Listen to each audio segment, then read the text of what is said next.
The old man walked slowly up the path toward his cabin as the last light faded from the winter sky. His footsteps made soft, crunching sounds in the snow, steady, and even the sound of someone who had walked this path thousands of times before and would walk it thousands of times again. He was in no hurry. There was nowhere else to be, nothing that could not wait, no urgency in any direction. He was tall, but stooped slightly with age. His back bent just enough to show the years he had carried, the weight of time that rests on all people who have lived long enough. His coat was thick and dark, wool that had been worn smooth in places, patched in others, showing the care of someone who kept things for decades, who repaired rather than replaced, who valued the familiar weight of old fabric over the stiffness of new. His breath came out in small clouds of white vapor, visible in the cold air, each exhale a tiny fog that appeared and then dissolved into the gathering darkness. He breathed slowly, regularly, the breath of someone at peace with their body, with their pace, with the simple act of moving through space at the speed that felt natural and right. The cabin appeared ahead of him, a dark shape against the darker shapes of the surrounding forest. It was small, perhaps just 2 rooms, built of logs that had weathered to a silvery gray over many years. The roof was steep, designed for snow to slide off, and already there was snow gathered on it, white against the dark of the wood, accumulating slowly as the evening snow continued its gentle falling. He reached the door and stopped, standing still for a moment on the small porch, looking out at the forest that surrounded his home on all sides. The trees were tall and silent, mostly evergreens, fir and pine and spruce, their branches heavy with snow, bending slightly under the weight, but not breaking, patient in their endurance, built for this weight, expecting it, accepting it. The snow was still falling, had been falling since afternoon, would continue falling through the night. The flakes were small and dry, the kind of snow that falls in the deepest cold, each flake individual and perfect, accumulating in a powder that made no sound as it landed, that built up slowly and steadily, transforming the world into something softer, quieter, more simple. He opened the door, the old hinges creaking slightly, a sound he had heard every day for more years than he could easily count. The interior of the cabin was cold, almost as cold as outside, the fire having been out since morning when he left to make his rounds through the forest. The darkness inside was complete, the kind of darkness that exists in places far from any electric light, darkness that is not just the absence of light, but the presence of night itself. He stepped inside and closed the door behind him, shutting out the last of the twilight, the last connection to the outside. The darkness wrapped around him completely, familiar and comfortable, not frightening in any way. This was his space, his home, every object and surface known to him, memorized through long repetition, navigable without sight. He stood still for a moment, allowing his eyes to adjust slightly. The though there was little to adjust to. Then he began to move, slowly and surely, toward the corner where he kept the lamp. His hands found it without searching, his body knowing exactly where to reach, exactly how many steps to take. He found the matches in their box on the shelf, struck one with practiced motion, and the small flame appeared, bright and yellow in the absolute darkness. The lamp's wick caught, and a circle of warm light spread outward, pushing back the darkness slightly, revealing the interior of the cabin in soft, wavering illumination. The room was simple, spare, containing only what was necessary: a table rough-hewn from timber, 2 chairs, though only one was ever used, shelves with a few dishes, a few supplies, a bed in the corner covered with quilts, and the wood stove, black iron, sitting in the center of the room, its presence dominating the space, its purpose absolute. The old man moved to the wood stove and opened its door.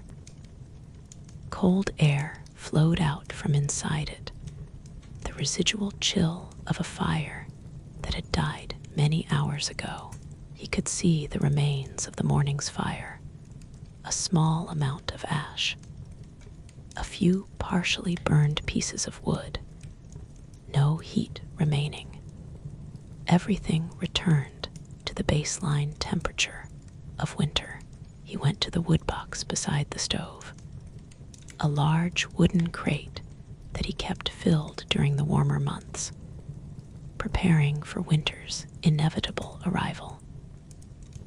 The wood inside was dry and seasoned, cut to lengths that would fit inside the stove, split to sizes that would burn steadily and long. He selected pieces with the care of someone who understood fire, who knew that the arrangement of fuel was as important as the fuel itself.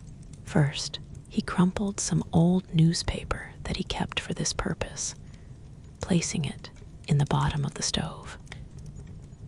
The paper was dry and would catch easily, burn quickly, provide the initial flame that would ignite the kindling.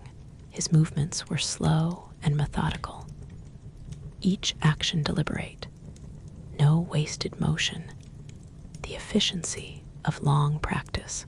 Next came kindling, small sticks and splinters of wood, dry as dust, that would catch from the paper and burn hot enough to ignite the larger pieces. He arranged these carefully, creating a structure with space for air to flow through, understanding that fire needs to breathe just as living things do, that suffocated fire will die no matter how much fuel surrounds it. Then came the larger pieces, the split logs that would burn for hours once they caught, that would provide the sustained heat that would warm the cabin through the long night. He placed these carefully, building a structure that would collapse inward as it burned, that would feed itself, that would require minimal intervention once it was properly established. He struck another match and held it to the newspaper. The flame caught immediately, spreading across the crumpled paper with a soft whooshing sound, turning the white paper brown and then black, consuming it quickly, hungrily. The first heat beginning to radiate outward, the kindling caught next, the small sticks smoking briefly, and then bursting into flame, crackling softly as the fire discovered the dry wood. As the heat built upon itself, the old man closed the stove door most of the way, leaving it open just a crack so he could watch, so he could ensure that the fire was establishing itself properly, that it was not dying, not failing to catch the larger pieces. He sat back in his chair and watched through the crack, seeing the orange glow inside, hearing the increasing crackle and pop of burning wood. The fire grew. The kindling burned completely, collapsing into embers. But by then the larger pieces had caught, their surfaces blackening, then glowing, then burning with sustained flame. The fire began to roar softly. The sound that fire makes when it has taken hold, when it has become self-sustaining, when it no longer needs encouragement, but only fuel. Heat began to radiate from the stove, tentatively at first, then more strongly. The old man could feel it on his face, on his hands, the first warmth after hours of cold. It was a good feeling, a fundamental feeling, the satisfaction of providing for the basic need of warmth, of successfully calling heat into being through the transformation of wood into fire.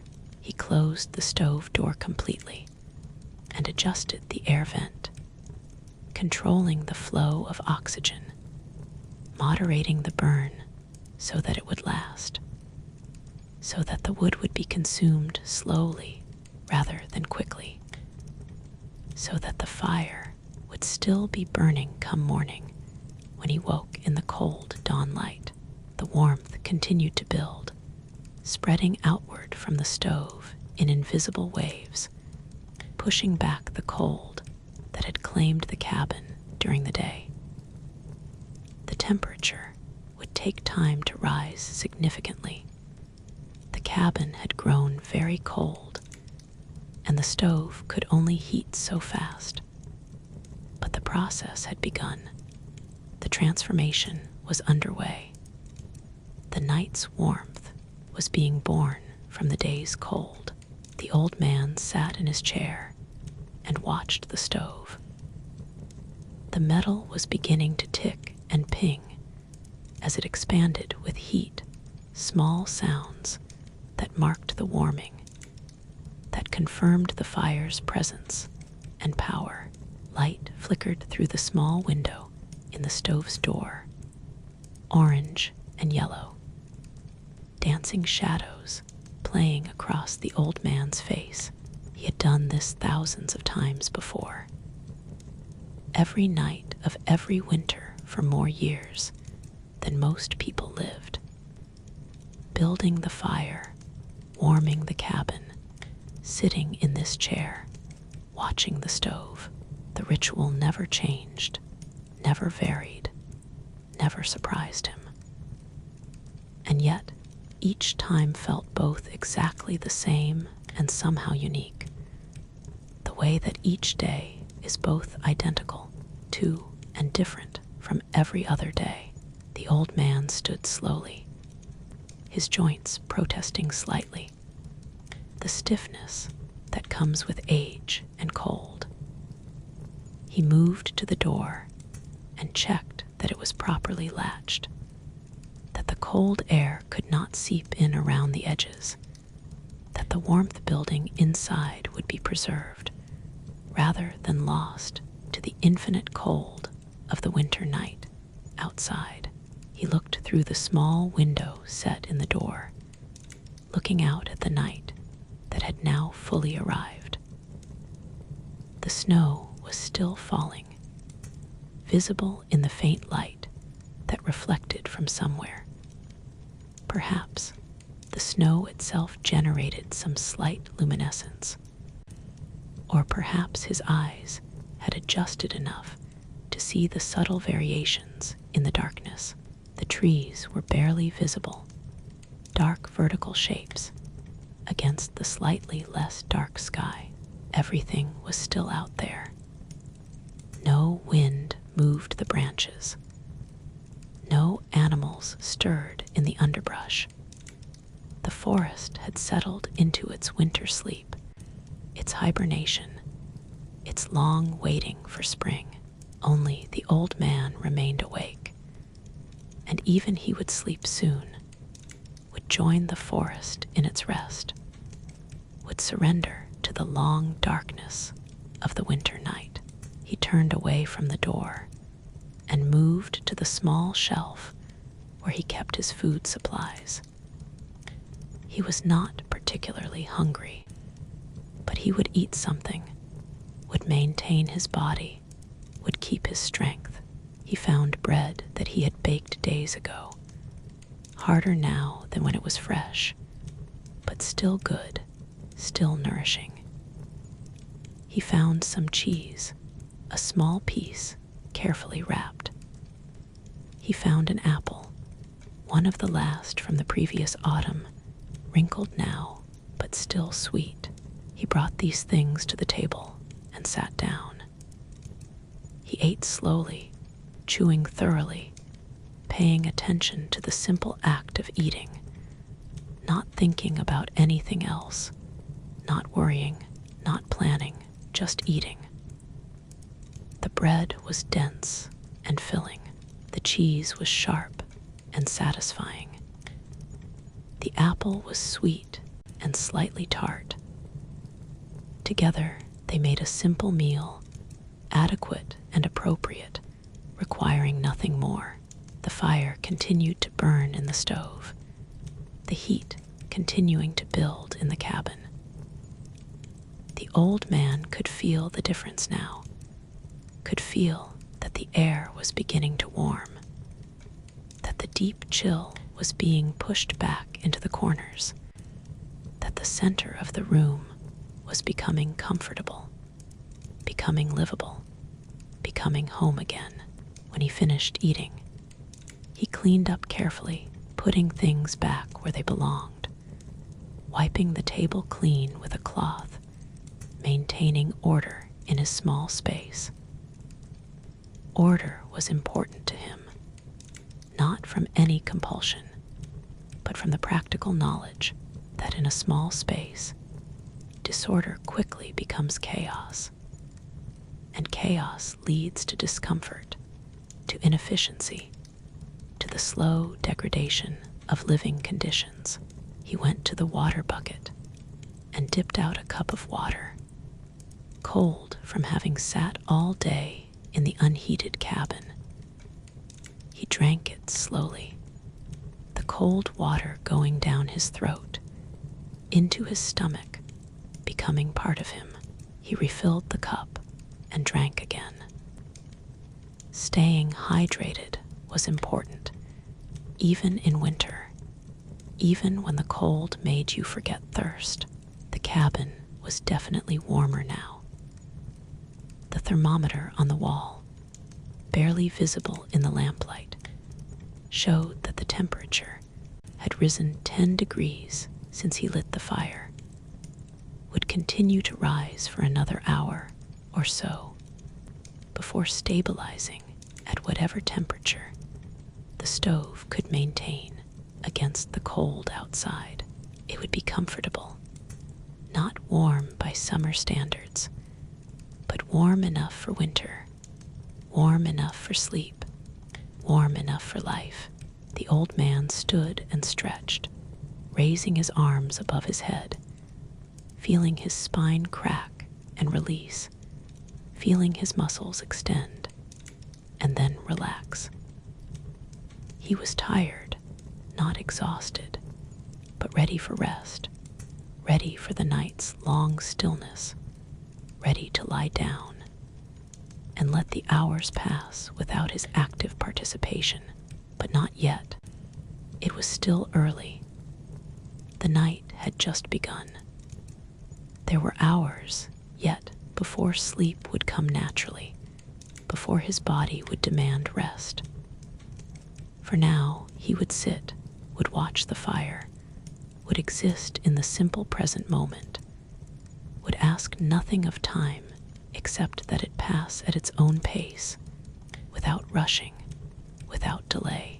The old man moved his chair closer to the window, the one window that looked out from the cabin into the forest beyond. It was a small window, its glass old and slightly warped, imperfect in ways that made the view through it subtly distorted. But it was enough.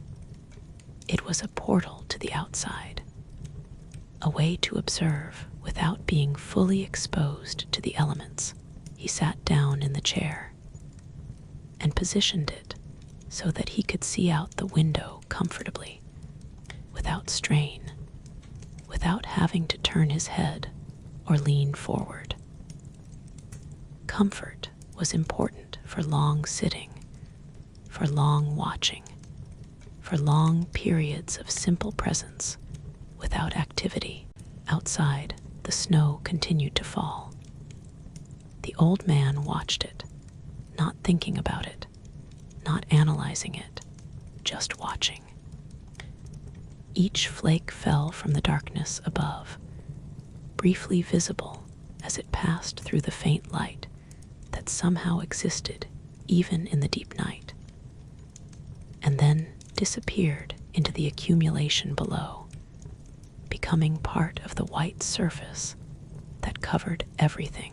There was something hypnotic about watching snow fall, something that quieted the mind, that drew attention without demanding it, that provided just enough visual interest to prevent boredom, without providing so much stimulation that rest became impossible.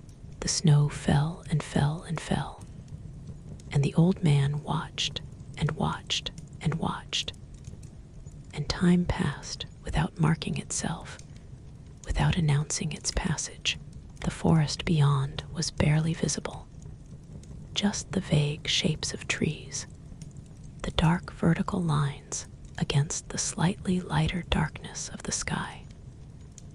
He knew each of those trees, had walked among them for decades, had watched them grow and change, had seen some fall and others take their place.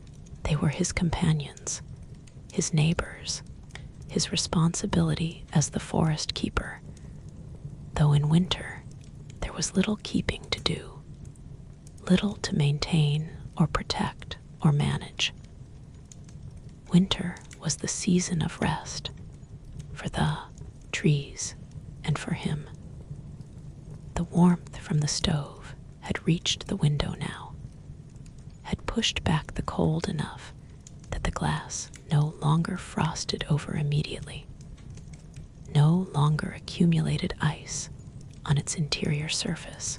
Through the clear glass, the old man could see better now, could see more detail in the falling snow, could see the way it accumulated on the branches of the nearest trees, weighing them down gradually, slowly, adding ounce by ounce, until the branch would either support the weight, or bend lower, or occasionally break with a sharp crack that would echo through the silent forest.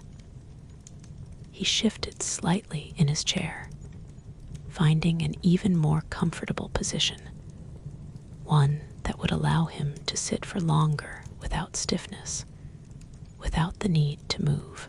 His body knew how to do this, how to settle into long stillness, how to rest while remaining upright, how to exist in that space between action and sleep.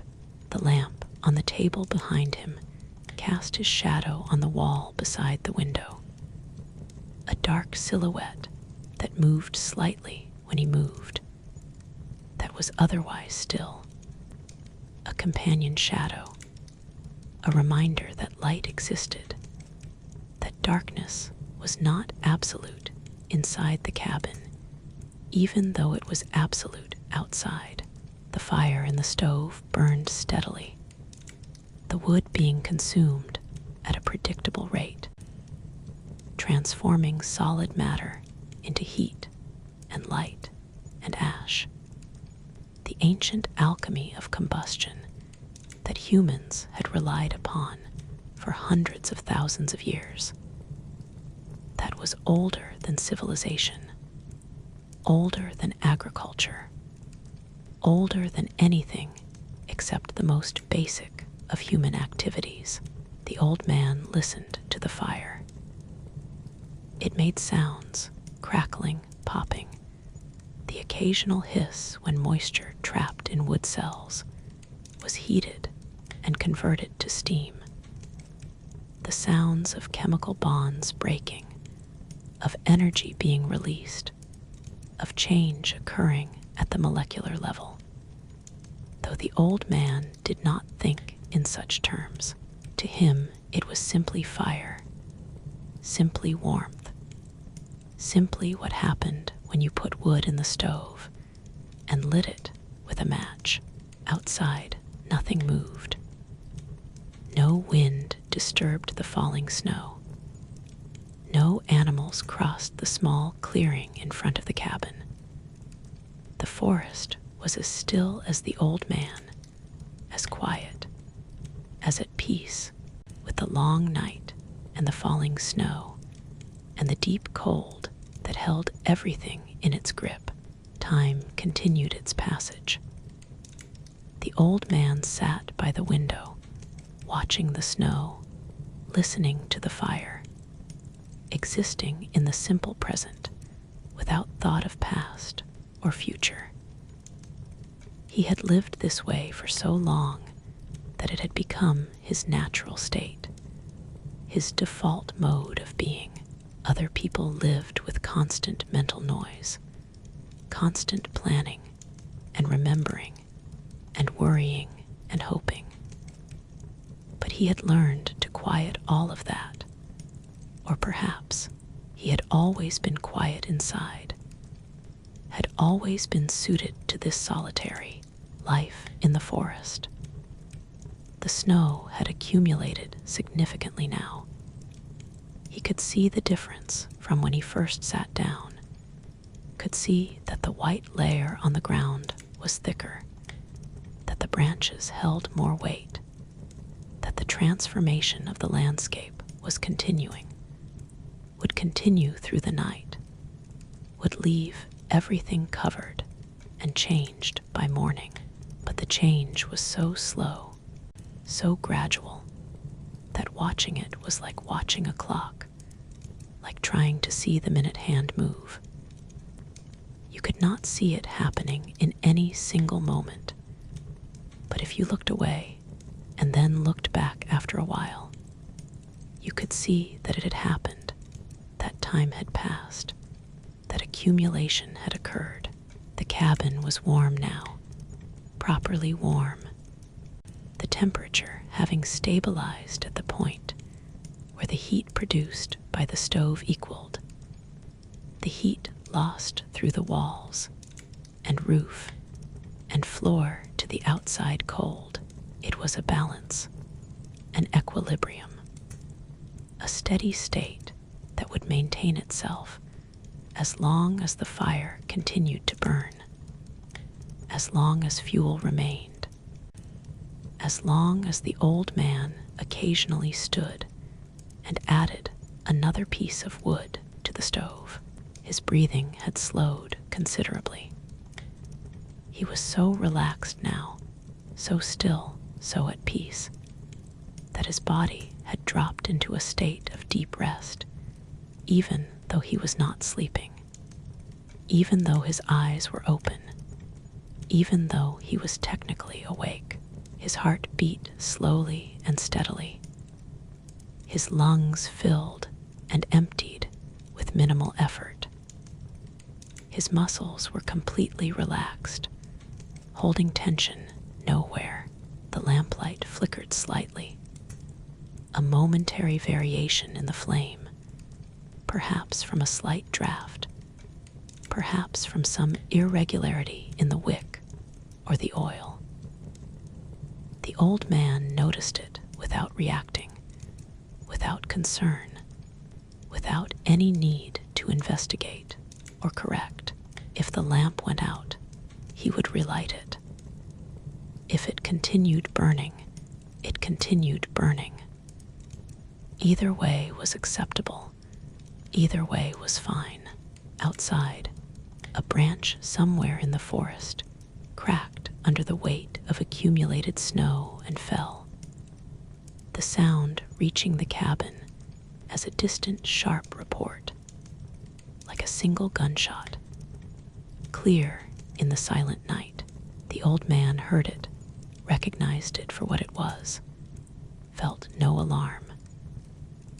This happened every winter, many times, branches breaking, trees falling, the forest reshaping itself through the force of snow and ice and time.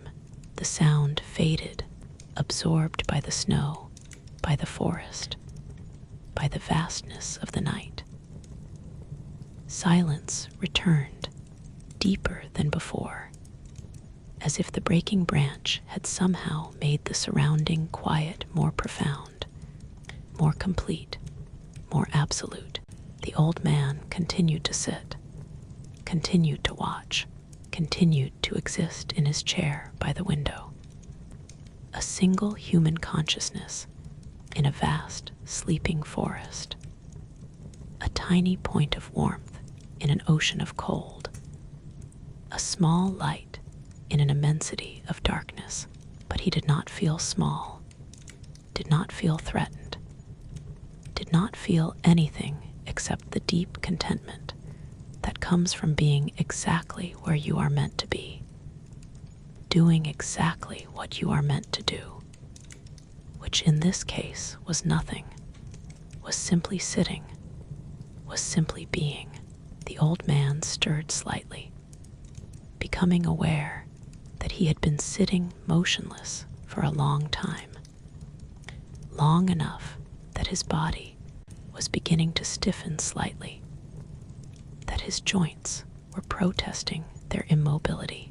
He stood slowly, carefully, allowing his body to unfold gradually, to remember movement, to return to a state where standing and walking were possible. He walked to the stove and opened its door. The fire inside was still strong, still burning well. The wood consumed perhaps a third of the way, still plenty remaining, still hours of heat left, but he added another piece anyway, a large one that would burn through the deep night, that would ensure warmth continued. That would mean less need to tend the fire in the darkest hours. The new piece of wood caught quickly, the fire having created enough heat that ignition was immediate, that flames wrapped around the new fuel within seconds. The old man closed the door and adjusted the vent slightly, moderating the airflow, controlling the burn rate, exercising the control that came from decades of experience, from thousands of nights of fire tending. He walked slowly around the cabin's single room, stretching his legs, maintaining circulation, preventing the deep stillness from becoming stiffness, from becoming discomfort. The cabin was not large, just a dozen steps from one end to the other, but it was enough for a short walk, enough to move blood through his legs, enough to maintain the body. He stopped at the water bucket and drank another cup of water. The water was less cold now, having absorbed some of the cabin's warmth, having risen a few degrees from its earlier temperature. It was more pleasant to drink now, less shocking to the system, more neutral, more easily accepted by the body. He returned to his chair by the window and sat down again. The snow continued to fall, exactly as it had been falling, unchanged, unvarying, patient in its accumulation. The forest continued to stand, silent and still, accepting the snow, bearing its weight, existing through another winter night as it had existed through countless winter nights before. The old man settled back into his watching, back into his stillness, back into the state of simple presence that required nothing, that sought nothing, that was content with exactly what was. The first hour had passed. Many hours remained. The night was long, would continue to be long, would last until dawn arrived many hours from now. But there was no hurry. There was no need for dawn to come quickly. The night was good, was peaceful, was exactly what it should be. The old man would sit through it, would watch the snow fall, would tend the fire when needed, would exist in the warmth and lamplight and quietness of his small cabin, while the world outside remained frozen and dark. This was his life. This was his purpose. This was enough, more than enough, everything necessary, nothing lacking. The simple equation of being alive in winter in a forest cabin, with fire and food and shelter, with snow falling and silence profound, with nothing to do except be, except exist, except allow the hours to pass in their own time, at their own pace, without interference, without complaint. The first hour ended.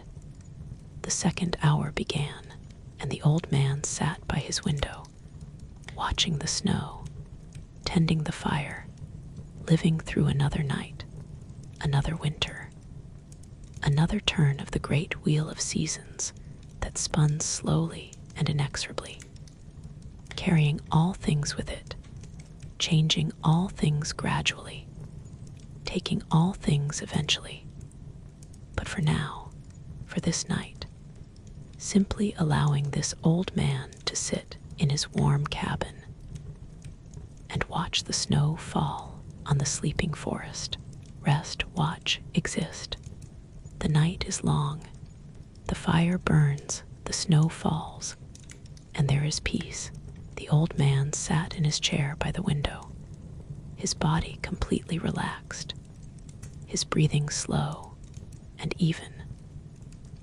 Outside, the snow continued its endless falling, each flake following the same path as countless flakes before it, down from the invisible darkness above, through the faint light that somehow existed in the night, down to the accumulating white surface below.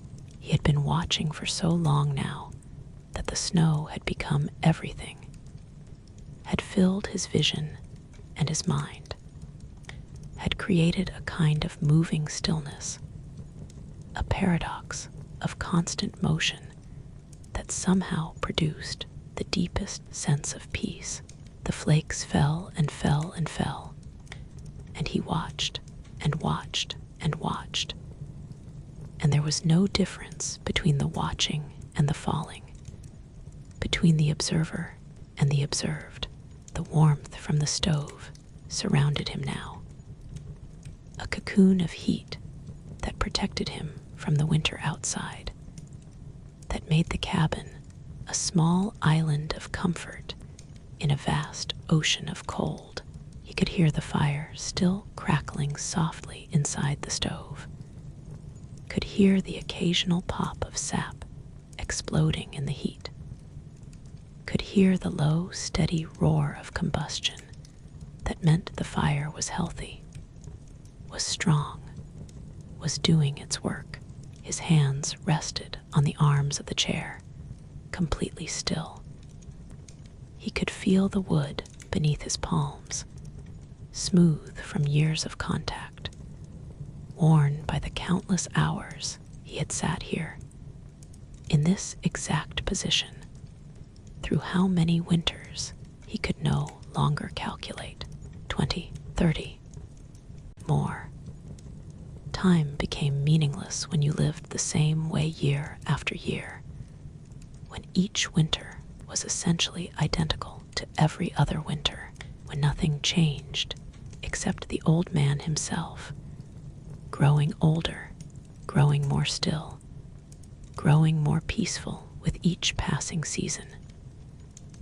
His eyes tracked a single snowflake, following it as it fell past the window. He watched it appear at the top of the glass, watched it descend in a path that was almost, but not quite straight, watched it disappear at the bottom of the window frame. Then he picked another flake and followed it. Then another. Then he stopped following individual flakes and just watched the whole field of falling snow, the collective descent, the white movement against the darkness. There was no sound from outside. The snow fell silently. The forest made no noise. Even the wind was absent, allowing the snow to fall straight down, allowing the night to be as quiet as night could be. The only sounds were inside the cabin, the fire, his breathing, the occasional creak of wood settling, the tiny sounds of a structure existing through the cold night. The old man's thoughts were few and simple. He thought snow, he thought fire, he thought warm, he thought night. These were not complex thoughts, not narratives or plans or memories, just simple labels for present conditions, simple acknowledgments of what was. His mind had grown quiet over the years, had learned to exist without constant commentary, without the endless stream of words that most people carried inside their heads all day long. He shifted his weight slightly, adjusting his position by the smallest amount, just enough to prevent any point of pressure from becoming uncomfortable. The chair held him perfectly, supported him completely, asked nothing of his muscles, allowed his body to rest fully while he remained sitting, while he remained awake, while he remained present to the night. The lamp still burned on the table behind him, its light steady and warm, casting his shadow on the wall, illuminating the cabin's simple interior. The lamp had enough oil to burn through the night, would not need refilling until morning, would provide light for as long as he wanted to remain awake, but he would not remain awake much longer. Sleep would come in a few hours, would arrive naturally when his body decided it was time, when the watching had continued long enough, when rest became more important than presence. But not yet. For now he would continue his vigil, would continue his watching of the snow, would continue his simple existence in the warm cabin while the cold night surrounded everything, while winter held the forest in its grip, while the earth tilted away from the sun and darkness claimed the hours. The accumulation outside was noticeable now. The old man could see that the snow on the ground was significantly deeper than when he first sat down, that the branches of the nearest trees sagged under increased weight, that the whole landscape was being transformed by the steady addition of flakes, by the patient building of layers, by the slow work of winter making the world white and soft and quiet. He watched a branch bend lower and lower as more snow accumulated on it, watched it approach the point where it would either spring back, shedding its load, or break under the strain.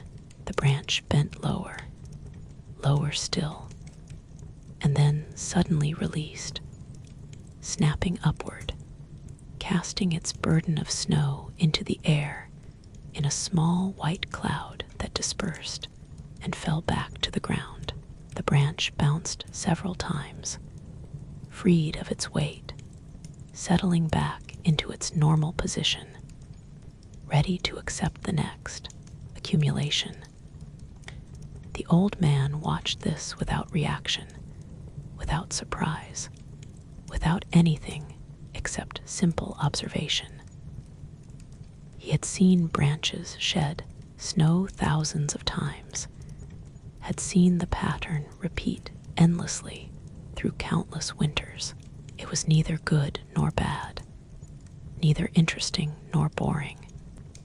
Simply what happened, simply what branches did when snow accumulated beyond a certain threshold. His body had settled even deeper into relaxation now. He was barely aware of having a body, barely conscious of the chair beneath him, of the floor beneath the chair, of the cabin around him. He existed primarily as a point of awareness, as consciousness itself, observing the world through the window, without much sense of being a separate self that was doing the observing. The fire continued to burn, the wood being consumed at its steady rate, transforming solid matter into heat and light and ash. The old man could feel the warmth on his back, radiating from the stove, keeping the cabin comfortable, keeping the cold at bay. He did not think about the fire, did not worry about it, did not check on it. He knew from long experience how long the wood would last, knew when he would need to add more, knew without thinking when attention would be required. Outside, the forest stood silent in the falling snow. The trees were dark shapes, barely visible now, almost merged with the darkness that surrounded them. Only the snow itself was visible, white against black, falling in infinite numbers, each flake on its own journey from sky to earth, each one adding its tiny mass to the growing accumulation. The old man's breathing had become so slow that it was barely perceptible. Each breath took a long time, filling his lungs gradually, completely, then emptying them just as gradually, just as completely. The pause between breaths grew longer. In these pauses, there was absolute stillness, absolute silence inside his body, a suspension of all processes except the most basic, the most essential. Time was no longer moving in the usual way. The old man had no idea how long he had been sitting, how many minutes or hours had passed since he first positioned his chair by the window. It might have been minutes, it might have been hours. The distinction had no meaning. There was only now, only this moment of sitting and watching and being, only this eternal present that contained everything necessary, that lacked nothing, that was complete in itself. The snow fell, the fire burned, the night continued. These were the only facts that mattered, the only truths that required acknowledgement. Everything else, memory, anticipation, identity, purpose, had receded into irrelevance, had been put aside, had been allowed to rest, while the simple present moment occupied all available space. Somewhere in the distance, deep in the forest, an animal made a sound. The old man heard it through the walls of the cabin, through the closed door and window. A sound that was neither threatening nor alarming, just a voice in the night, some creature announcing its presence, perhaps a fox or an owl or something else entirely. The sound came and faded and left the silence deeper than before. The old man had shared the forest with animals for all the years he had lived here, had learned their habits, their sounds, their patterns of movement. They were his neighbors in a more real sense than any human had ever been. He respected them, left them alone, allowed them their lives just as they allowed him his. In winter, most of them were sleeping or hibernating, or had migrated to warmer places.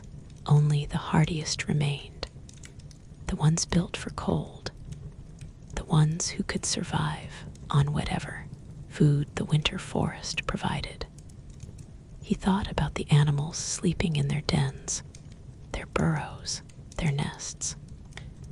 They were warm in their own ways, insulated by fur or feathers or the earth itself. Their bodies slowed to minimal function, waiting for spring, waiting for the return of abundance, waiting for the warmth that would eventually come.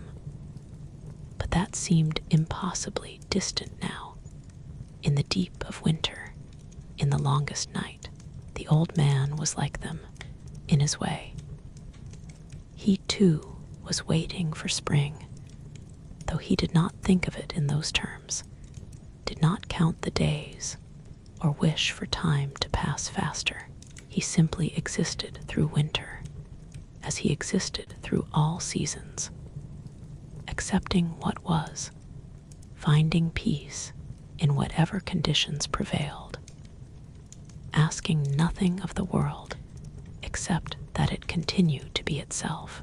The cabin's temperature had stabilized now, would remain steady until the fire burned lower, until the heat production declined, until cold began to creep back in through the walls and floor and ceiling. But that would not happen for hours yet. For now, the warmth was constant, reliable, sufficient. The old man was comfortable, was at peace, was exactly as warm as he needed to be. He stood slowly, his joints protesting slightly, the stiffness of long sitting making movement difficult for the first few steps. He walked to the stove and looked through the small window in its door.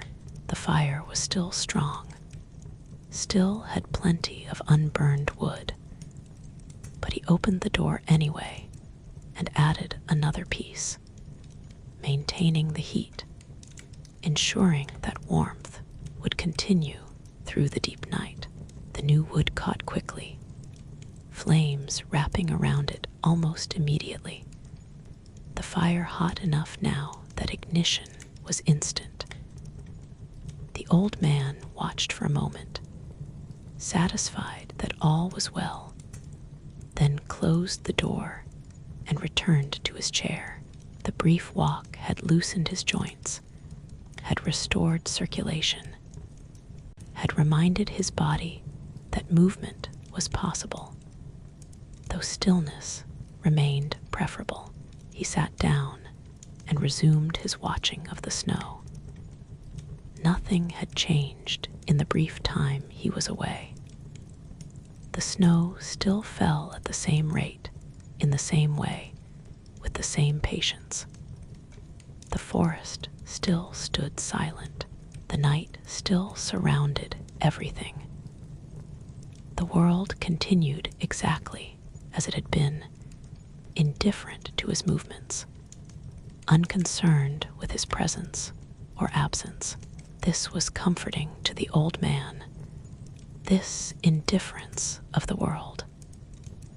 He did not need to be important, did not need to matter, did not need to leave a mark or be remembered. He could simply exist, simply be here, simply occupy this small space for whatever time remained to him. And that was enough, more than enough, everything necessary. The old man's eyes grew heavy. Not the heaviness of sleep, not yet, but the heaviness of deep relaxation, of profound rest, of a body that had been still for so long that all tension had drained away, that all holding had ceased, that all effort had become unnecessary. His eyelids lowered, rose slightly, lowered again. He let them stay closed for longer and longer periods, opening them occasionally to check that the snow still fell, that the fire still burned, that all remained as it should be. With his eyes closed, his other senses became more acute. He heard the fire more clearly now, could distinguish the different sounds it made, the low roar of flame, the crack of wood splitting in heat, the subtle rush of air being drawn in through the vent, the hiss of moisture being driven out of fuel. Each sound was distinct, separate, identifiable, though they blended together into a symphony of combustion, a music that had no melody, but that was deeply satisfying nonetheless. He heard his own breathing, slow and regular, the air moving in and out of his lungs with minimal effort, with automatic precision, with the reliable rhythm that had continued since his birth and would continue until his death, requiring no thought, no attention, no conscious control. The breath simply breathed itself, and he existed within the breathing, carried by it, sustained by it. He heard the cabin itself, the small sounds of wood settling, of nails holding, of structure maintaining itself against the forces that sought to pull it apart. Gravity, weather, time.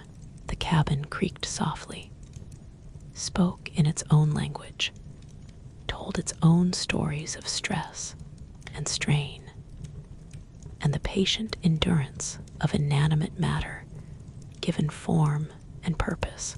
With his eyes closed, the old man could have been anywhere. He could have been young again, sitting in a different cabin in a different forest decades ago. He could have been ancient, at the end of a life longer than the one he had lived. He could have been someone else entirely, or no one, just consciousness itself, awareness without identity, presence without self. But he was here, in this cabin, in this night, in this body. He was this old man, this keeper of this forest, this person who had chosen or been chosen for this solitary life, this existence of watching and tending, and being alone, but not lonely, isolated, but not isolated, separate, but connected to everything through the simple fact of existing in the same world, under the same sky, subject to the same laws of nature. He opened his eyes again. The snow continued to fall, unchanged, unvarying. How long had his eyes been closed? Seconds, minutes. There was no way to know, and no need to know. Time passed, or it did not pass. Either way was acceptable. Either way led to the same place, forward through the night, toward the eventual dawn, toward the continuation of life for one more day. The old man settled even deeper into his chair, finding a position of absolute comfort, a position he could maintain for hours if necessary, a position that required nothing from his muscles, nothing from his attention, nothing from his will. He simply sat, and the sitting continued itself, and he was held by the chair and by the moment, and by the profound peace that comes when all striving ceases, when all wanting ends, when all that remains is simple being. The fire needed attention.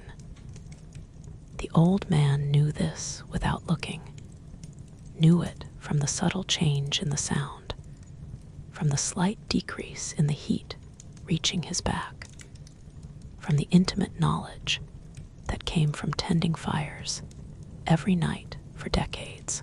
He stirred from his stillness, rose from his chair, moved to the stove. He opened the door and looked inside. The fire had burned down significantly, the large pieces now mostly consumed, reduced to glowing coals and partially burned fragments. He took the poker and stirred the coals, allowing air to reach them, causing them to glow brighter, releasing more heat. Then he added 2 more pieces of wood, arranging them carefully so they would burn efficiently, so they would last through the remaining hours of night. The new wood began to smoke, then caught, flames spreading across its surface as the coals ignited it.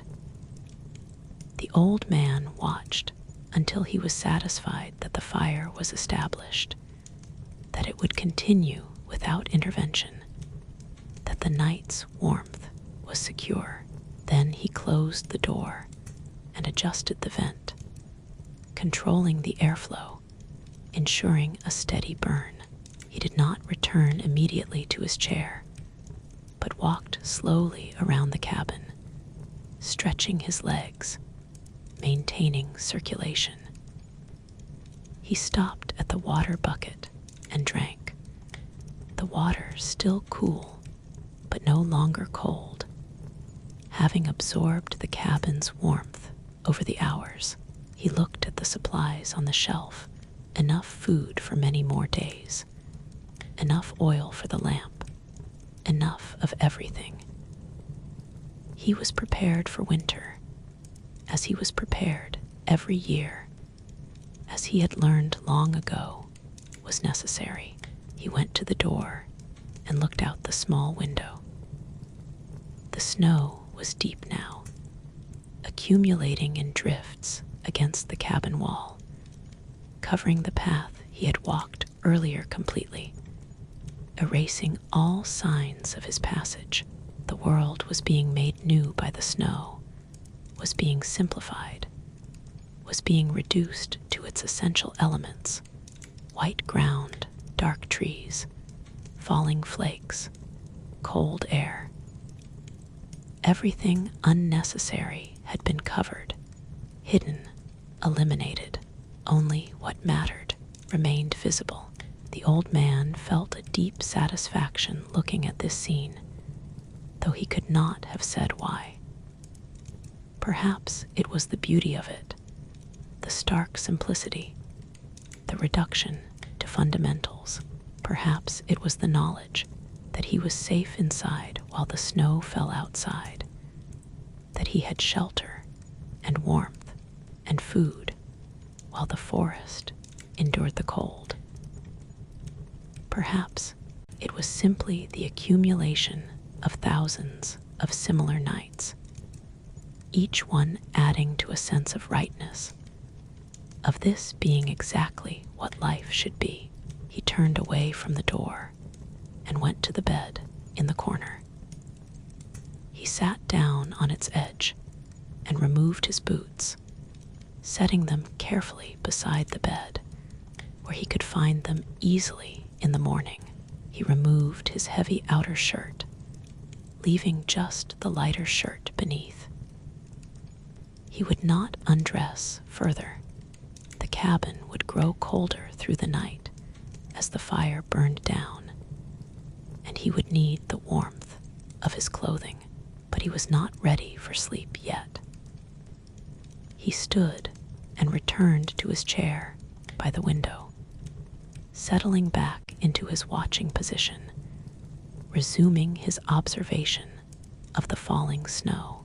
Sleep would come in its own time, would arrive when his body decided, when the watching had continued long enough. For now, he would continue to sit, to watch, to exist in the simple present moment. The second hour ended as the first had ended, with the old man in his chair, the fire burning, the snow falling, the night continuing its slow progression toward dawn. Nothing had happened. Nothing needed to happen. The absence of events was not emptiness, but fullness. Not boredom, but peace.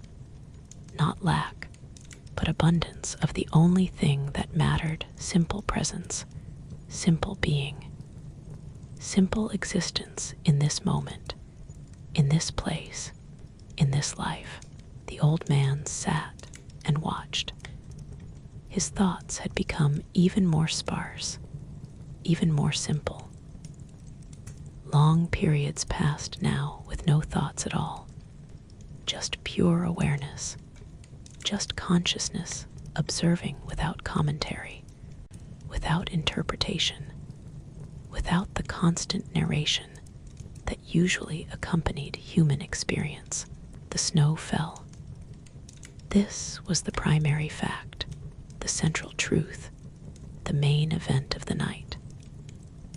The snow fell and continued to fall, and would continue to fall for hours yet, for all the old man knew. It might snow until morning. It might snow for days. The snow came when it came, and stopped when it stopped, following patterns known only to the clouds, to the air, to the great movements of weather that covered continents and oceans. The old man was at peace with this uncertainty, with not knowing, with allowing things to unfold in their own way and their own time. He did not need to control the snow, did not need to predict it, did not need to understand it. He only needed to accept it, to be present to it, to watch it fall and cover everything and make the world quiet and white and new. His breathing had slowed even further. Each breath was a long journey, the inhale drawing air deep into his lungs, filling every space, every alveolus, every tiny chamber where oxygen met blood and was absorbed, was taken into the body, was used for the slow burning that sustained life. The pause longer now, when breathing stopped, and body and world both seemed suspended, frozen, held in a moment of perfect stillness. The exhale, slow and complete, emptying the lungs, releasing carbon dioxide, returning to the air what the body could not use, completing the cycle. Between breaths, in the pauses that grew longer with each cycle, the old man existed in a state that was neither sleeping nor waking, neither conscious nor unconscious, but something in between, something that had no name because it was rarely experienced, rarely acknowledged, rarely given space to exist in the busy lives most people lived. The fire burned lower, but still provided heat, still kept the cabin warm, still did its work. The old man would need to add more wood soon, in another hour perhaps, or two. He would know when. His body would tell him, or the temperature would tell him, or he would simply know without knowing how he knew. The way animals know when to seek shelter, when to hunt, when to sleep, the snow continued its endless falling. The forest continued its silent standing. The night continued its slow rotation. The earth turning on its axis, carrying the old man and his cabin and the forest and the snow around with it, spinning through space at speeds impossible to perceive, moving through the universe at velocities beyond comprehension. And yet, everything seemed still, seemed stationary, seemed fixed and solid and permanent. The old man's eyes closed again, and remained closed longer this time. Behind his closed lids, he could still see the snow, or the memory of the snow, or the idea of the snow, falling in endless white streams against endless darkness. He did not need his eyes open to see the snow. The snow had become internal now, had moved from outside to inside, had been absorbed into his consciousness, where it continued to fall and fall and fall through the darkness of his inner world. Time dissolved completely. Past and future ceased to have meaning. There was only now, only this moment, only this breath, only this sitting in this chair in this warm cabin, while outside the snow fell on the sleeping forest, and the night held everything in its dark embrace. The second hour ended. The third hour would soon begin. But the old man did not mark this transition, did not notice the passage of 1 hour into another, did not count or measure or track. He simply continued, simply existed, simply was, and that was everything, was all that mattered, was the totality of being alive in this moment, in this place, in this night that seemed like it might never end. And that was fine, that was perfect, that was exactly as it should be. The fire burns, the snow falls, the old man watches, the night deepens, and all is well. All is as it should be, all is peace. The old man was no longer certain if his eyes were open or closed. The darkness outside the window and the darkness behind his eyelids had become indistinguishable, had merged into a single continuous darkness that existed both within and without, that was both seen and unseen, that was everywhere and nowhere simultaneously. The snow still fell, or he remembered that it fell, or he imagined it falling, or there was no difference between these states. The white flakes descended through the darkness in his vision, whether his eyes perceived them or his mind created them.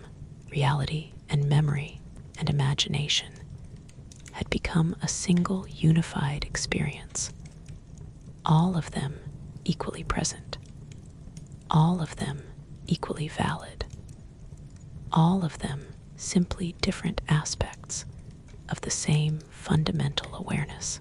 His body had ceased sending most signals to his consciousness. He could no longer feel the chair beneath him, could no longer feel his hands resting on the armrests, could no longer feel his feet on the floor. The body still existed still maintained itself, still breathed and circulated blood and regulated temperature. But these processes had become automatic, had receded from awareness, had been taken over by the parts of the brain that operated without consciousness, without thought, without the need for attention. The fire continued to burn somewhere behind him, though he was no longer aware of its warmth in any direct way. The warmth had become the baseline, the default state, the way things simply were. There was no cold to contrast it with, no awareness that warmth was something that needed to be created and maintained. There was only temperature, only the neutral state of being neither hot nor cold, only the perfect equilibrium that allowed the body to exist without discomfort. Time had stopped, or time had become infinite, or time had revealed itself to be an illusion that never had any reality except in the minds of those who believed in it. The old man existed in a perpetual now, a moment that had no beginning and would have no end, a present that contained everything, that needed nothing from past or future, that was complete in itself.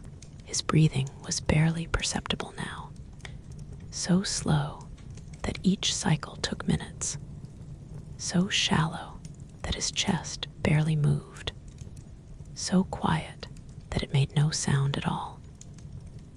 He was breathing the way sleeping people breathe, the way people in deep meditation breathe, the way all living things breathe when they have surrendered to rest, when they have let go of control, when they have allowed the body to take over completely. Thoughts occasionally arose, but they were not thoughts in any usual sense. They were more like sensations, like impressions, like the faintest suggestions of meaning that appeared and disappeared before they could be formed into words, before they could be grasped or understood or remembered. Snow, perhaps, or cold, or peace, or nothing, or something that had no name because language had not yet reached that far into the depths of consciousness. The old man had descended now to a level of awareness that existed below language, below thought, below the organized structures of consciousness that defined normal waking life. He had gone down into the older parts of the brain, the parts that existed before humans learned to speak, before they learned to think in words, before they became separate from the world around them, and began to observe it as something external, something other, something to be understood and controlled and used. In this place, this depth, this state, there was no separation. The old man was the cabin, and the cabin was the old man. He was the fire burning, the snow falling, the forest standing silent in the cold night. He was the darkness and the warmth and the stillness. He was everything and nothing, everywhere and nowhere, being and not being simultaneously. What remained of the old man's conscious awareness had become very small, very faint, very thin. It was like a candle flame in a vast darkness, flickering, threatening to go out, maintained by the smallest amount of fuel, the barest minimum of energy.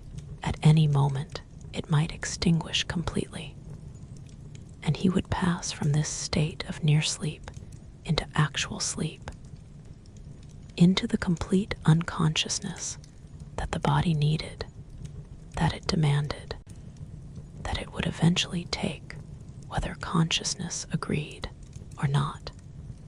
But not yet. Some small part of him remained present, remained observing, remained aware that he was sitting in a chair in a cabin, in a forest, on a winter night. This small part was like a guard posted at the boundary between waking and sleeping, maintaining the last connection to the external world, holding the last thread that connected consciousness to the body, to the room, to reality itself. The snow outside had become a texture rather than an event, a quality of the darkness rather than something happening within it. It was no longer individual flakes falling, but rather a condition of being, a state that the night had entered, a transformation of space itself into something that included falling, that was defined by descent, that existed as continuous downward motion made visible.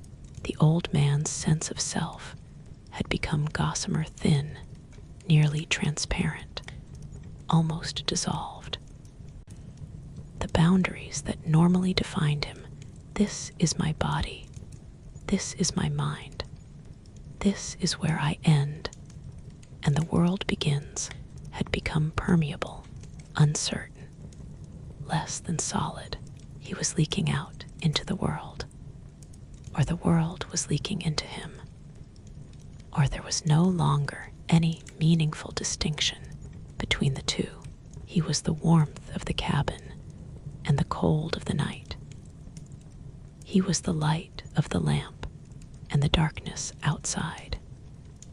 He was the crackling of the fire and the silence of the snow. He was the stillness of the chair and the falling of the flakes. He was all of these things, and none of them, both observer and observed, both subject and object, both self and not self. Time did not pass anymore, because there was no one to experience its passing, no consciousness organized enough to mark the transition from one moment to the next. No sense of before and after, no memory of the past or anticipation of the future. There was only the eternal now, spread out in all directions, infinite and unchanging, containing everything that ever was or would be in this single moment of being. The fire burned lower. This was a fact that existed somewhere in the structure of reality, but it did not reach the old man's awareness as something requiring action, as something that needed his attention. The fire would burn, or it would not burn. The cabin would stay warm, or it would grow cold. These were possibilities that existed, but that did not demand decisions. That did not require intervention. That would unfold according to their own nature, without need for human involvement.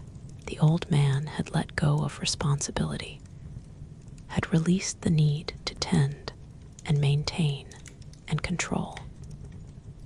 He had surrendered to whatever would happen, had accepted whatever conditions would prevail, had stopped trying to shape reality, and instead allowed reality to shape him, to move through him, to be itself without interference.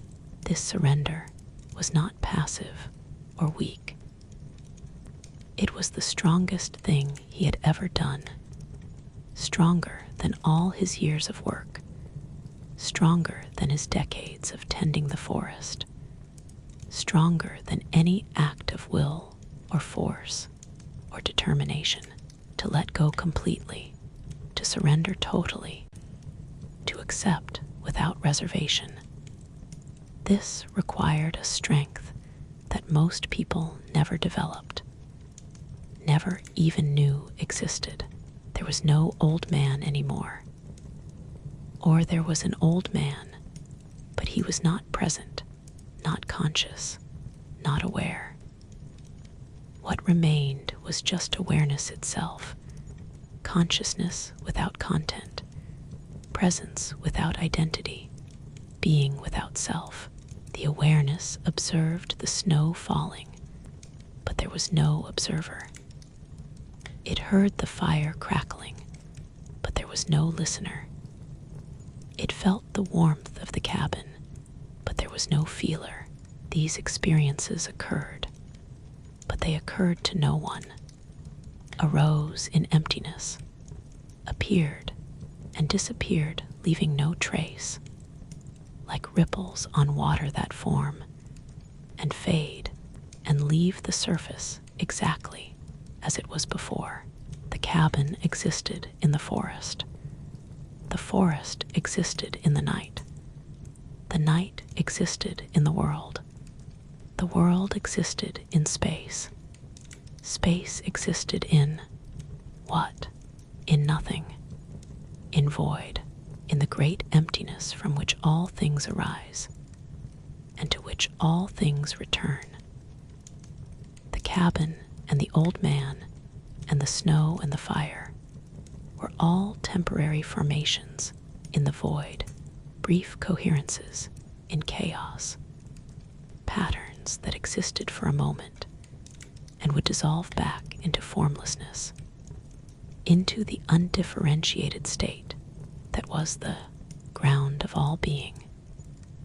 The awareness that observed all this was itself part of the void, was itself temporary, was itself a pattern that would dissolve. But for now it existed, and in existing it observed, and in observing it gave rise to the world, or the world gave rise to it. Or there was no difference between the observer and the observed, between consciousness and reality, between the void and the forms it took. Time had no meaning here. Duration had no measure. The moment was eternal and eternally ending, infinite and infinitesimal, everything and nothing. The old man had existed forever and had never existed. The cabin had always been here and had never been built. The snow had been falling since the beginning of time and had just started to fall.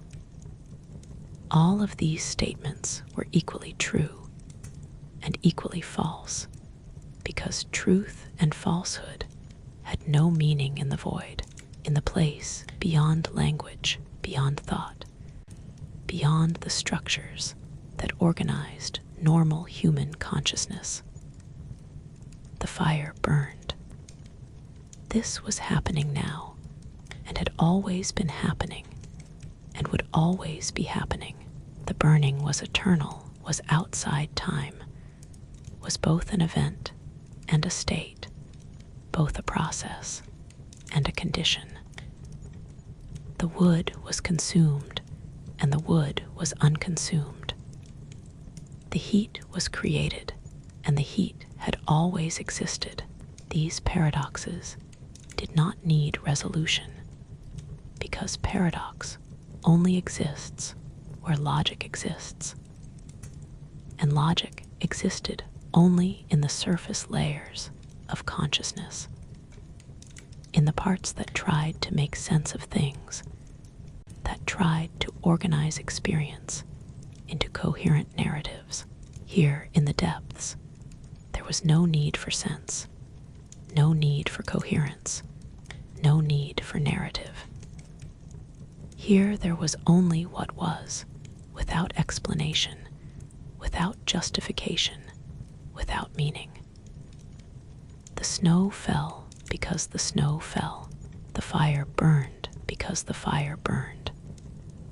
The old man sat because the old man sat, or did not sit, or sat, and did not sit simultaneously.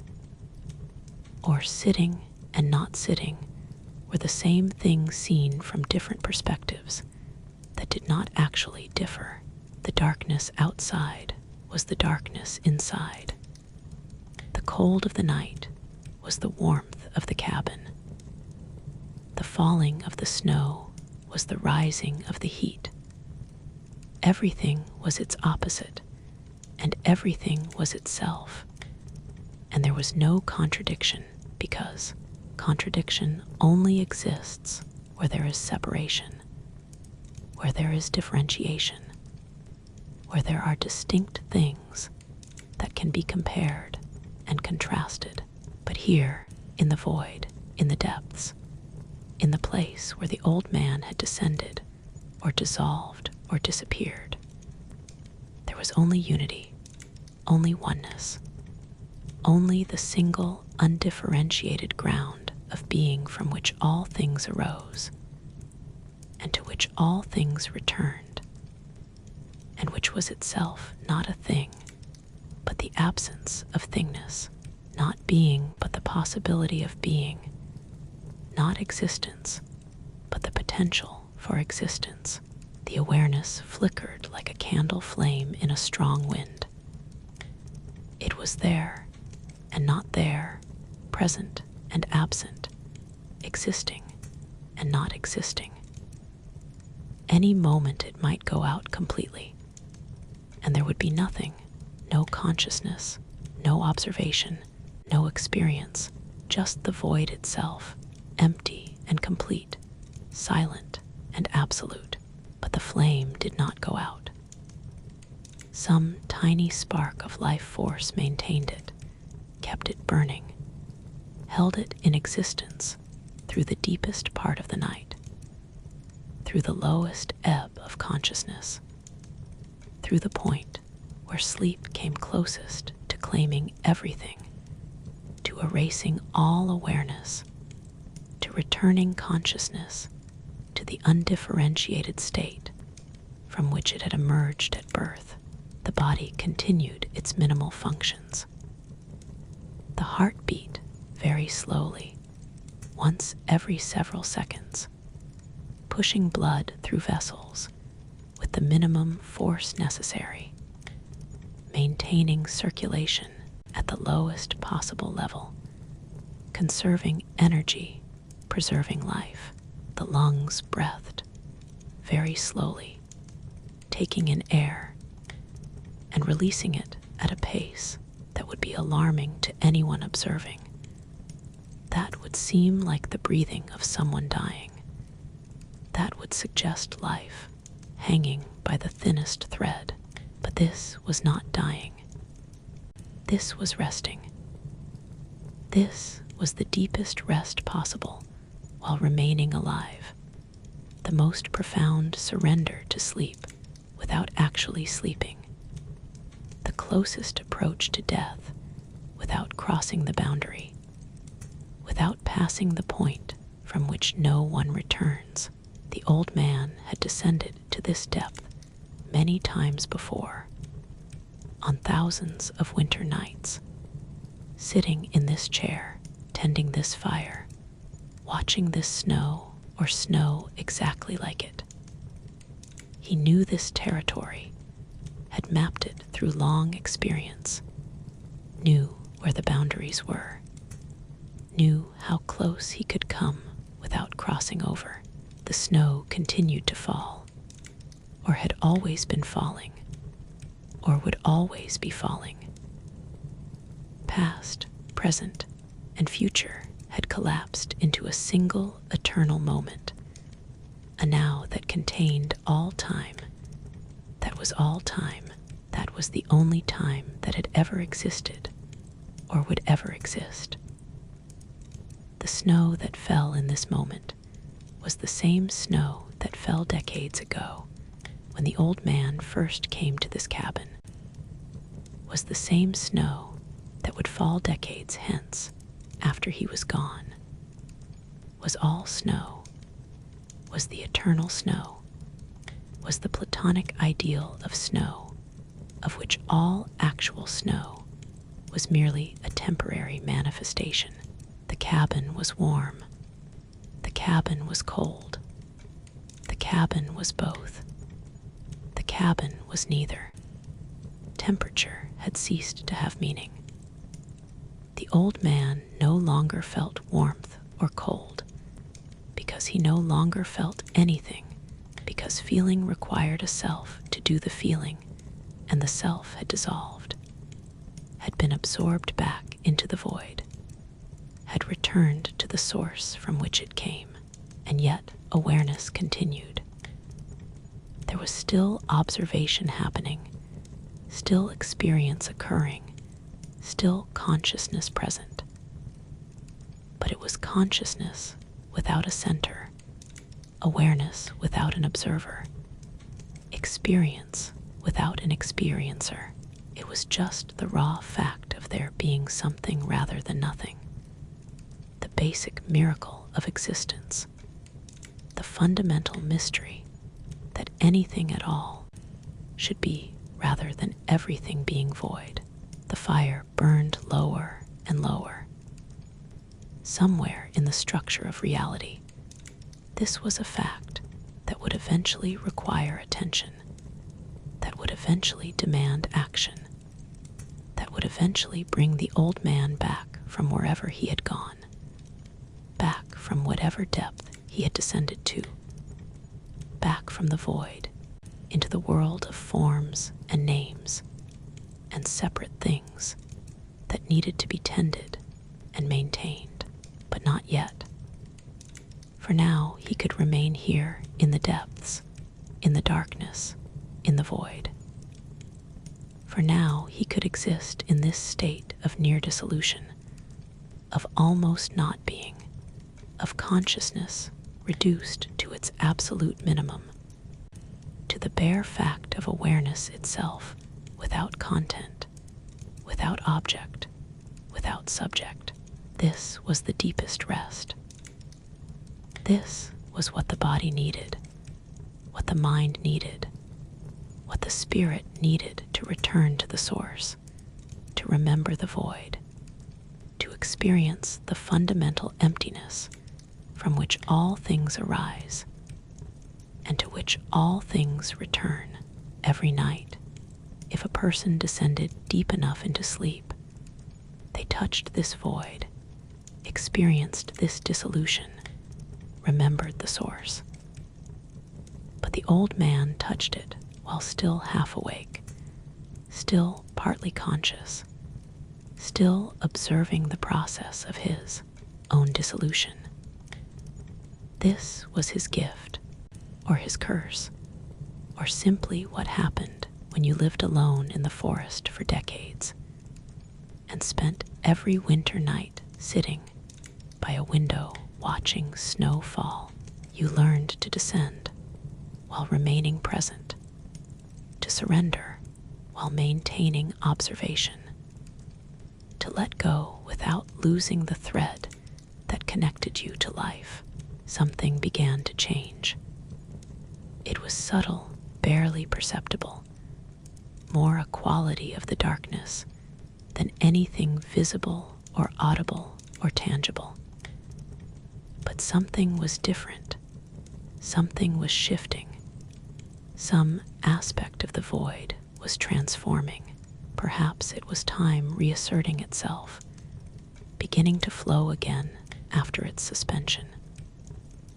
Perhaps it was the old man's consciousness beginning to gather itself again, beginning to cohere after its dissolution, beginning to remember that it was a self, an identity, a person with a name and a history, and a body sitting in a chair in a cabin.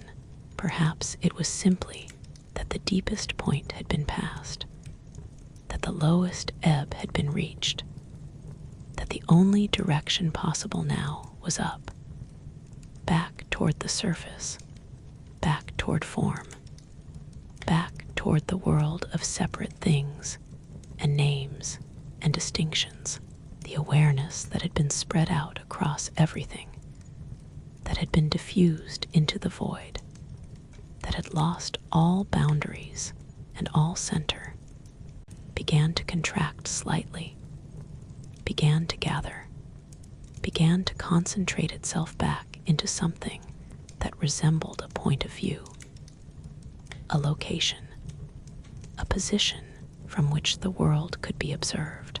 The old man began to emerge from wherever he had been, or to remember that he was an old man, or to reconstruct himself from the scattered fragments of consciousness that had dissolved into the darkness.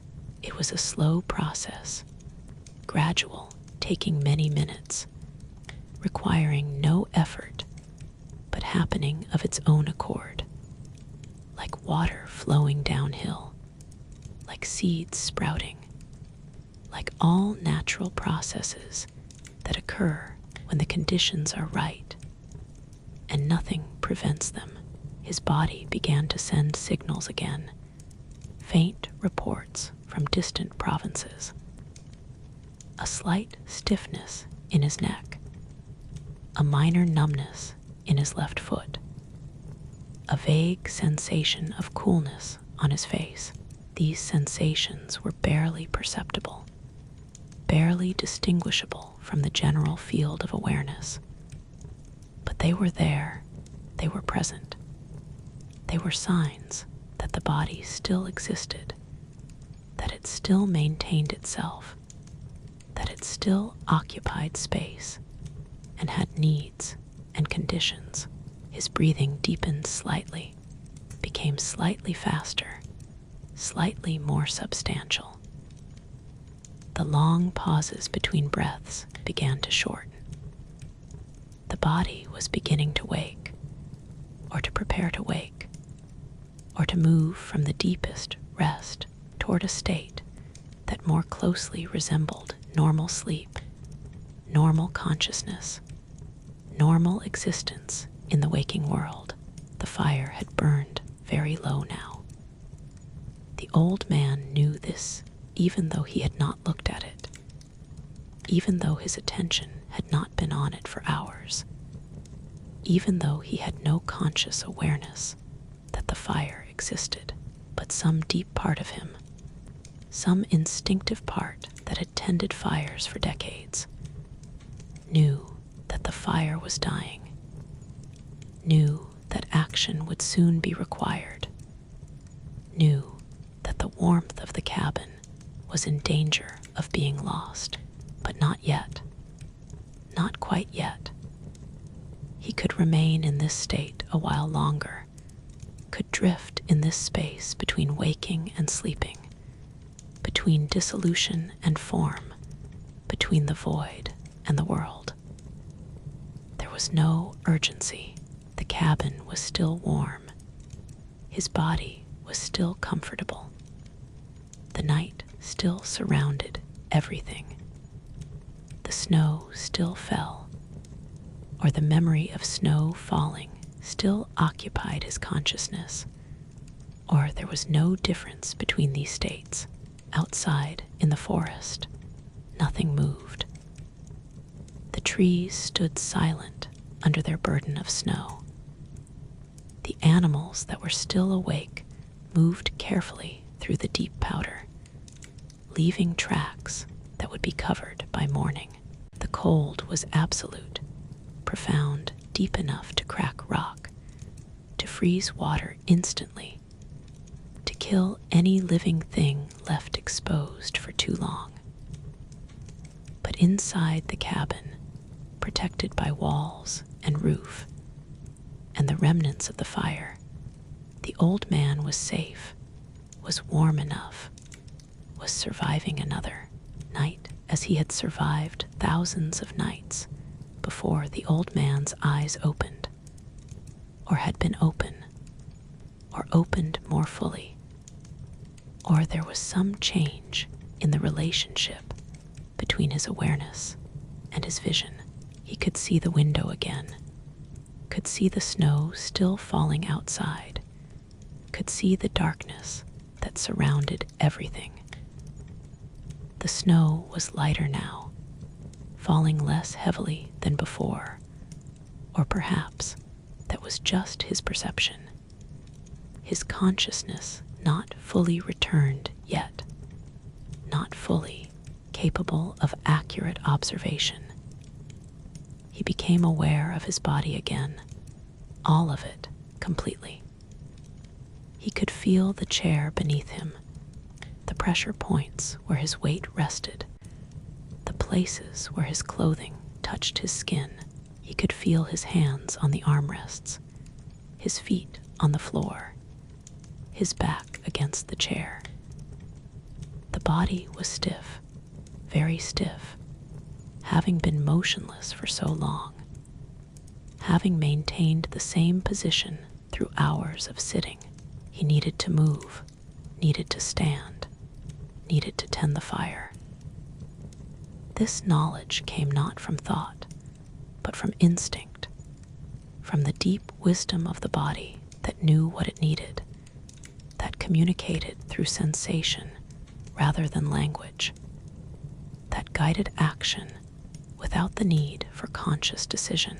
He stood slowly, very slowly, allowing his joints to unlock gradually, allowing blood to flow back into compressed tissues, allowing his body to remember how to support itself in a standing position. The stiffness was profound, extending through his entire body, making every movement difficult, every adjustment painful. But he moved through it patiently, without complaint, without resistance, simply allowing the body to do what it needed to do.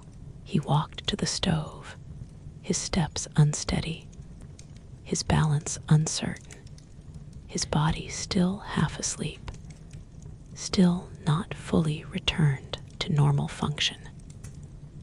He opened the stove door and looked inside. The fire was almost out, just a few coals glowing dimly in a bed of ash, barely producing any heat, nearly extinguished. He needed to rebuild it, needed to add kindling and wood, needed to coax the coals back into flame. This was important, was necessary, was what had to happen if warmth was to continue, if the night was to be survived. He moved slowly, carefully, gathering kindling, arranging it over the coals, adding small pieces of wood, building the structure that would allow the fire to rebuild itself, to grow again from near death back to life. He struck a match and held it to the kindling. The flame caught, spread, grew. The kindling began to crackle and smoke, then burst into flame. The small pieces of wood caught next, and soon the fire was reestablished, was burning again, was creating heat once more. The old man added larger pieces, ensuring the fire would last, would continue through what remained of the night.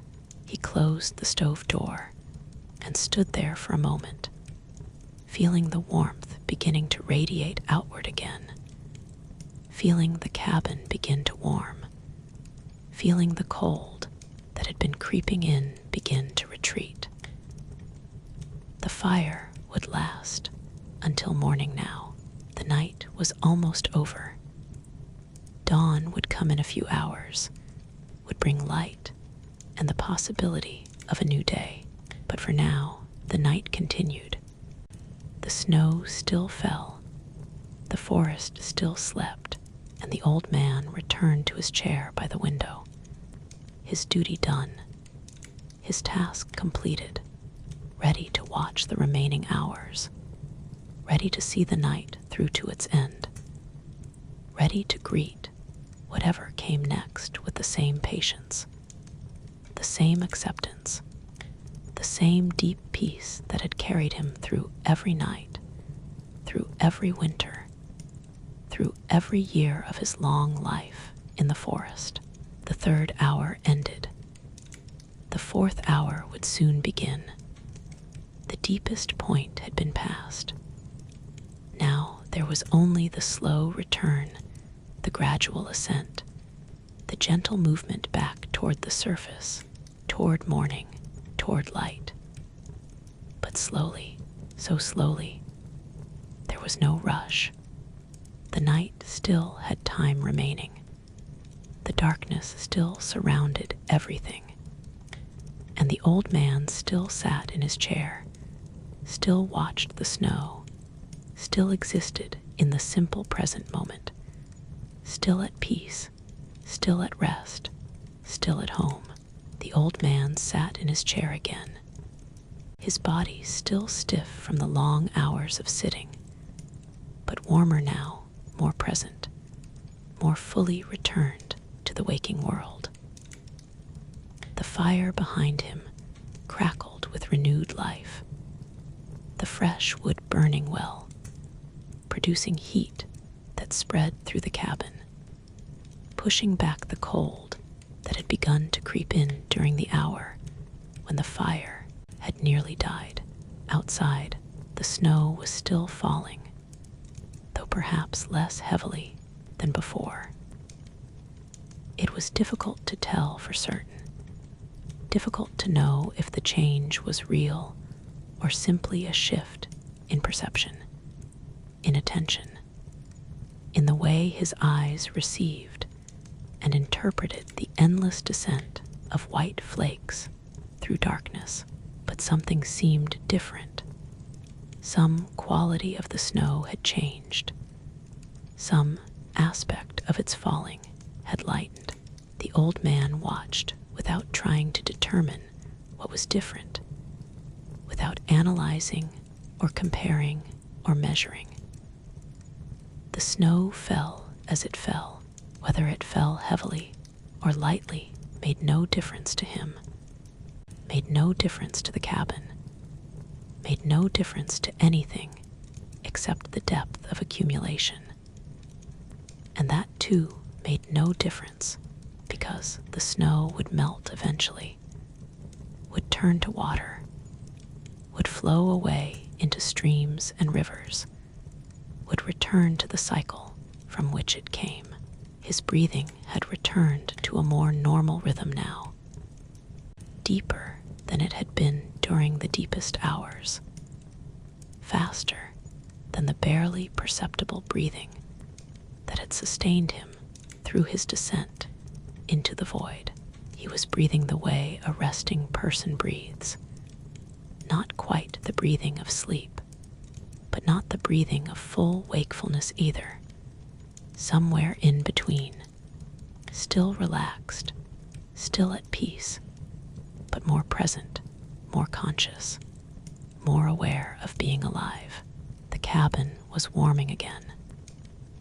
He could feel the difference minute by minute, could feel the heat from the stove gradually raising the temperature, gradually restoring comfort, gradually making the space livable again. The thermometer on the wall showed the temperature rising, degree by degree, climbing back toward the level that would be maintained through the remaining hours of night. Time had resumed its normal flow, or something like normal flow. The old man was aware again of duration, of the passing of moments, of the progression from one state to another. The eternal now of the deepest hours had given way to a more ordinary experience of time, where past and future existed again, where there was a sense of having been somewhere and moving toward somewhere else, where the night had a beginning that was behind him and an end that was ahead of him. He shifted in his chair, adjusting his position, finding new points of contact between his body and the seat, relieving pressure that had built up, redistributing weight, maintaining comfort. The chair held him as it always had, supported him completely, asked nothing of him except that he continue to sit, continue to rest, continue to exist in this space for as long as he needed or wanted. His thoughts had returned as well, though they remained simple, uncomplicated, free of the endless narrative that filled most people's minds most of the time. He thought fire. He thought snow. He thought warm. He thought night. These were labels, acknowledgments, simple recognitions of what was present, what was happening, what constituted this moment. He did not think about the past, about the years he had lived here, about the life he had lived before coming to the forest, about choices made or paths taken or opportunities missed. The past was gone, was irrelevant, was nothing more than a collection of memories that had no power over this present moment, except the power he gave them by attending to them. And he gave them no attention, no energy, no space in his consciousness. He did not think about the future, about whether he would see another winter after this one, about how much longer he could maintain this life, about what would happen to the cabin and the forest after he was gone. The future was unknowable, was beyond his control, was nothing more than possibilities that might or might not manifest depending on conditions he could neither predict nor influence. Worrying about it was pointless, was a waste of energy, was a denial of the only reality that existed, which was this moment, this breath, this sitting in this chair watching snow fall on this night. The old man stood again, needing to move, needing to maintain circulation, needing to prevent the stiffness from becoming too severe.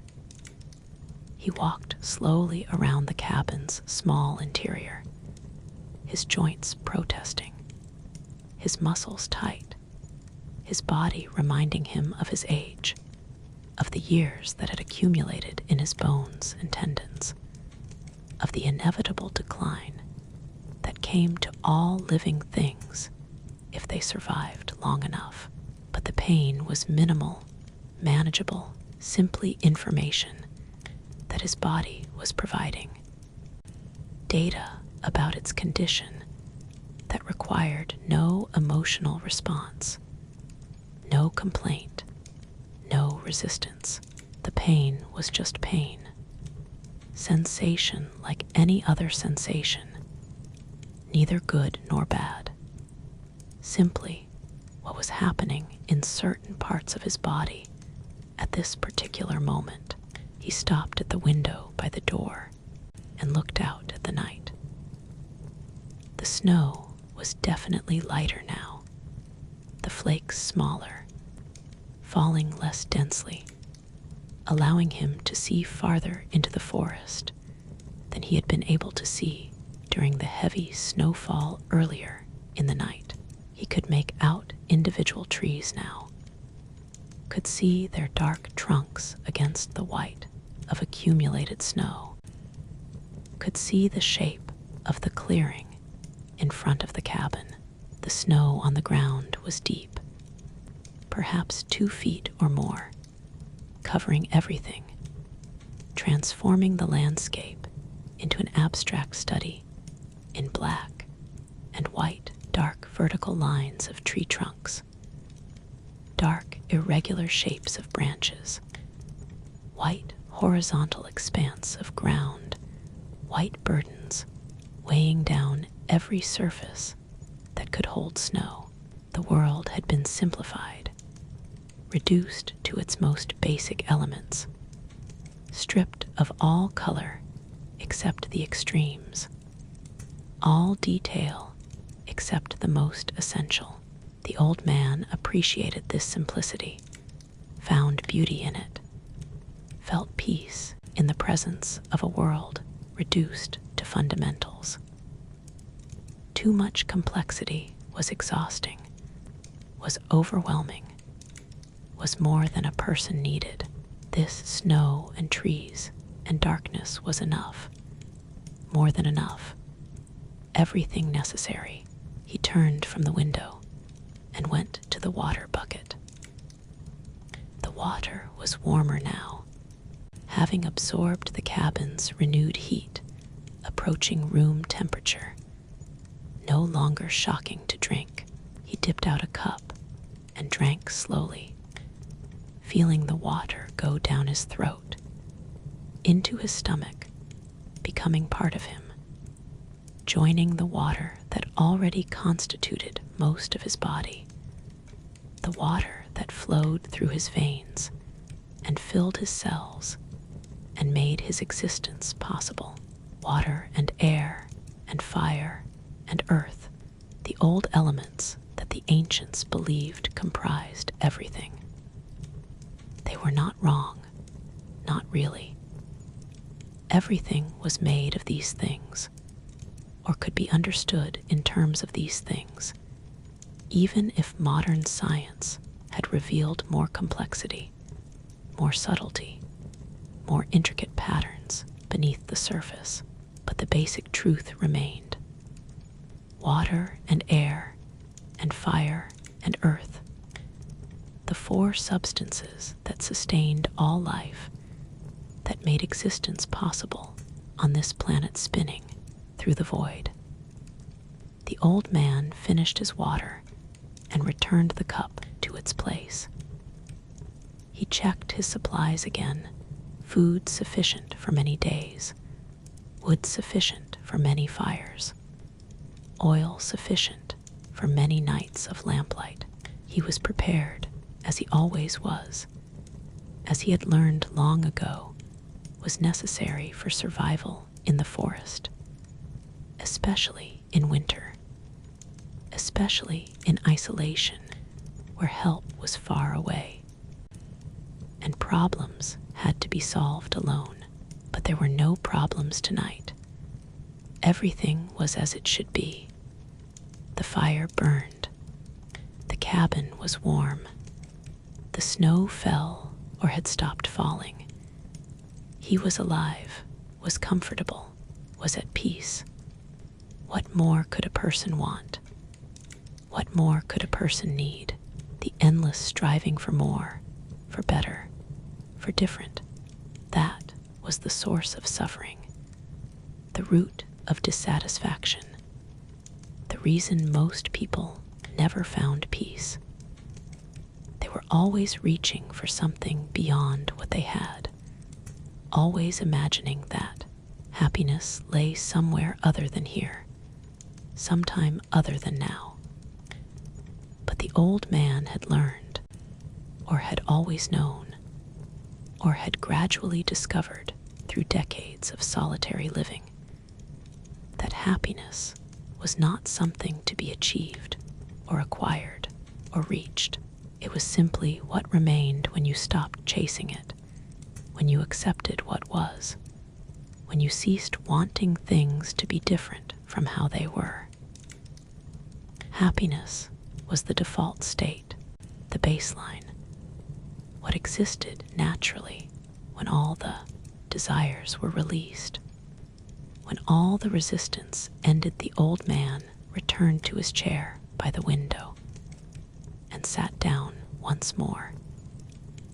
His body settled into the familiar position, found the grooves worn into the cushion by years of sitting, relaxed into the support that the chair provided.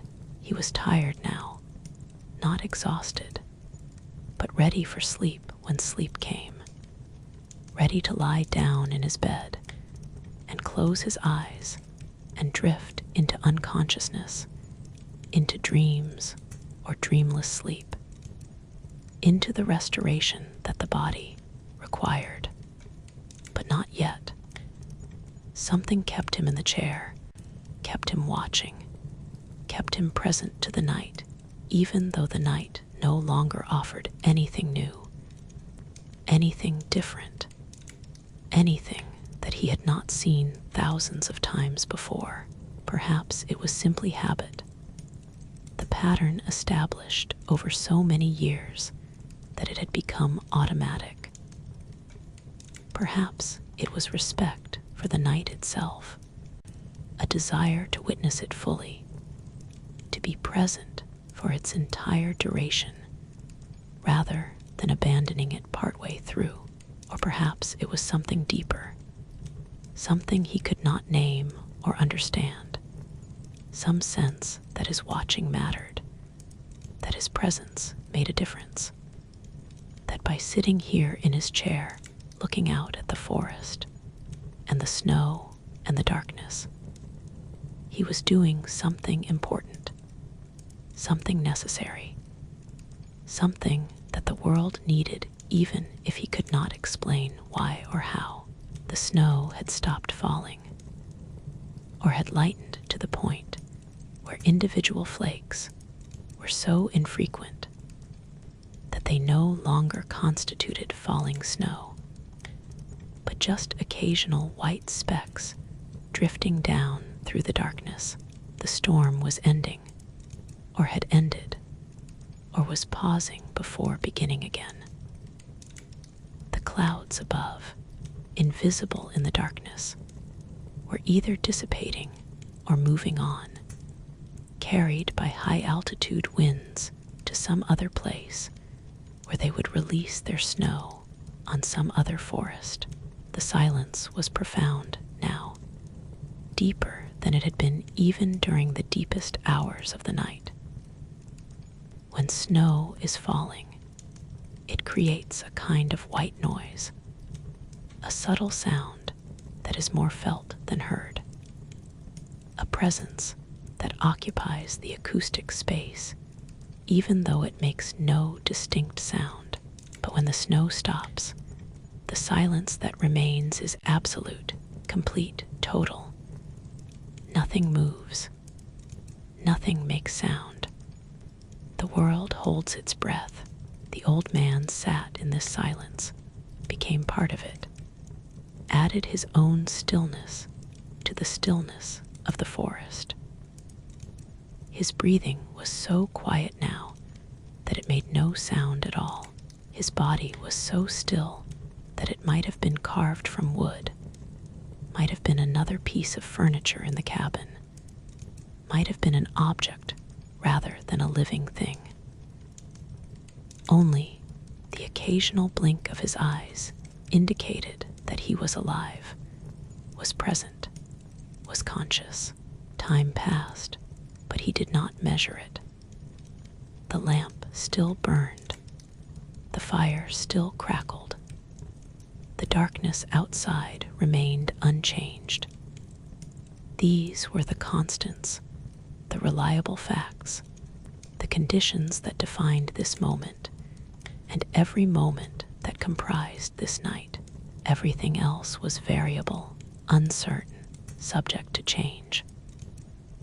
But these things, light, heat, darkness, persisted, continued, formed the structure within which everything else occurred. The old man's thoughts had become very quiet again, almost absent, just the barest minimum of mental activity necessary to maintain awareness. He was not thinking about anything in particular, not planning or remembering or imagining, just existing in a state of open attention, of receptive awareness, of presence without agenda. This was meditation, though he did not call it that, did not think of it in those terms, did not frame it as a practice or a technique or a method. It was simply how he was, how he had learned to be, how living alone in the forest for so many years had shaped him.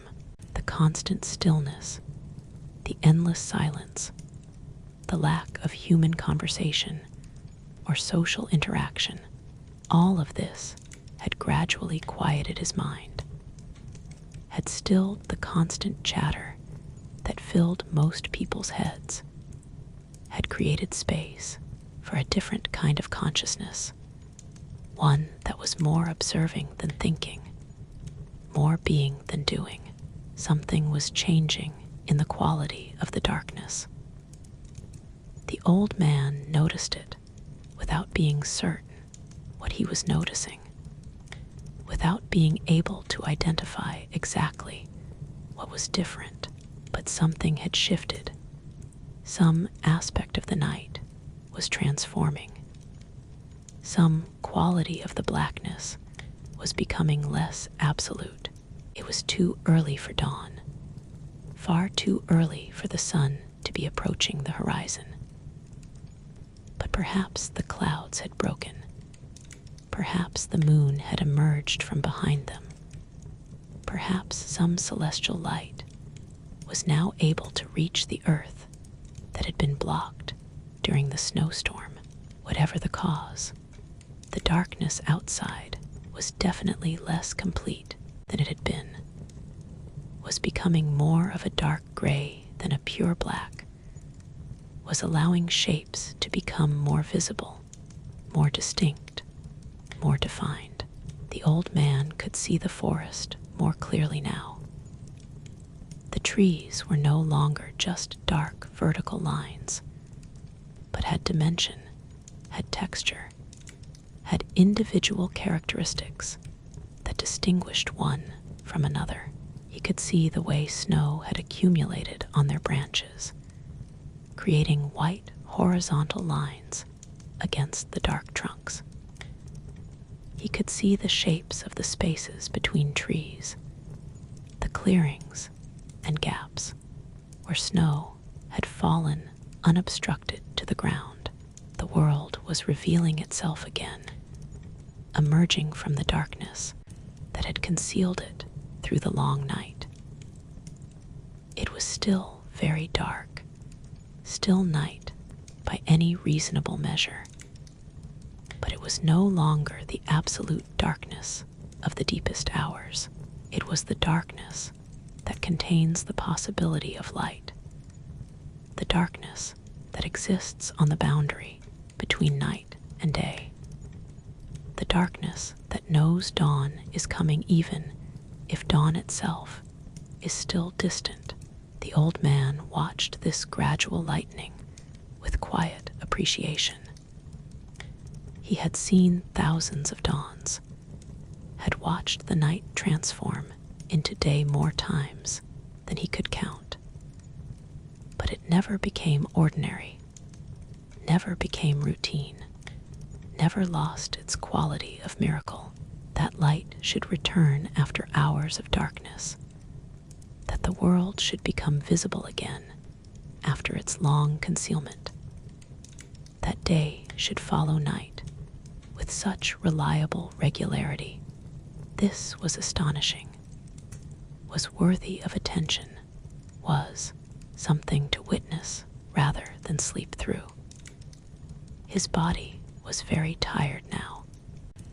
He could feel the exhaustion in his bones, could feel the deep weariness that came from staying awake through an entire night, from maintaining consciousness when the body wanted sleep, from resisting the natural rhythms that pulled him toward unconsciousness.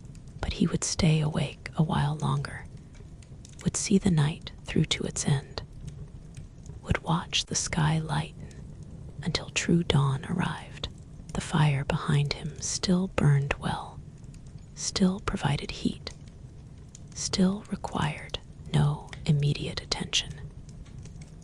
He had added enough wood that it would last several more hours, would burn through the remaining darkness and into the light of day. When he finally went to bed, the cabin would stay warm, would maintain its temperature, would continue to be the refuge it had always been. The lamp still burned as well, its light steady and constant, though less necessary now as the natural light increased, as the darkness outside became less absolute. Soon he would extinguish it, would conserve the oil, would rely on daylight alone, but not yet. For now it still served its purpose, still provided illumination, still created a circle of warm yellow light in the center of the cabin. The old man shifted slightly in his chair, relieving pressure points, adjusting his position, maintaining what comfort he could despite the long hours of sitting. His joints protested. His muscles were tight. His back ached. But these were minor discomforts, easily endured, simply the price of staying awake, of bearing witness, of being present through the entirety of the night. The sky was definitely lighter now, no longer black or even dark gray, but a pale gray that suggested color was waiting just below the surface, ready to emerge when the sun finally rose. The clouds had broken significantly, revealing patches of lighter sky between them, allowing more light to reach the earth even though the sun itself remained below the horizon. Still hidden by the curve of the earth, still held in the darkness of the other side, the old man could see clearly now, could see the individual trees, could see the texture of their bark, could see the patterns in the snow, could see everything with a clarity that had been impossible during the darkness. The forest revealed itself in shades of gray, dark gray trunks, medium gray branches, light gray snow, various grays that created depth and dimension and detail. Birds began to make sounds in the forest, early risers, the ones who greeted the dawn before it fully arrived. Their calls were tentative at first, questioning, as if asking whether it was truly time to wake, whether the night was really ending, whether day was actually coming. Then more birds joined, their calls becoming more confident, more insistent, announcing the approaching dawn, celebrating the return of light, marking the transition from night to day. The old man listened to these birds with pleasure. He had spent the entire night in silence, or near silence, with only the fire and his own breathing, and the occasional sound from the forest to break the quiet. The birds' songs were a kind of music, natural and unstructured, each bird singing its own song without coordination with the others, creating an accidental harmony, a chorus that was beautiful precisely because it was not designed or organized or controlled. He thought about the birds' lives, their constant struggle for survival, their need to find food every day, their vulnerability to cold and predators and storms. And yet they sang, they celebrated, they greeted each dawn as if it were a gift, as if being alive for one more day was reason enough for joy. There was a lesson in this, a wisdom that humans often forgot in their complicated lives, in their endless striving and planning and worrying. The old man had learned this lesson, or was learning it, or would continue to learn it for as long as he lived. Each day was enough. Each moment was complete. Each breath was the only breath that mattered. The past was gone and could not be changed. future was unknowable and could not be controlled. Only now existed, only this moment, only this sitting in this chair, watching this sky lighten. As this night ended, the darkness continued to lift, degree by degree, minute by minute.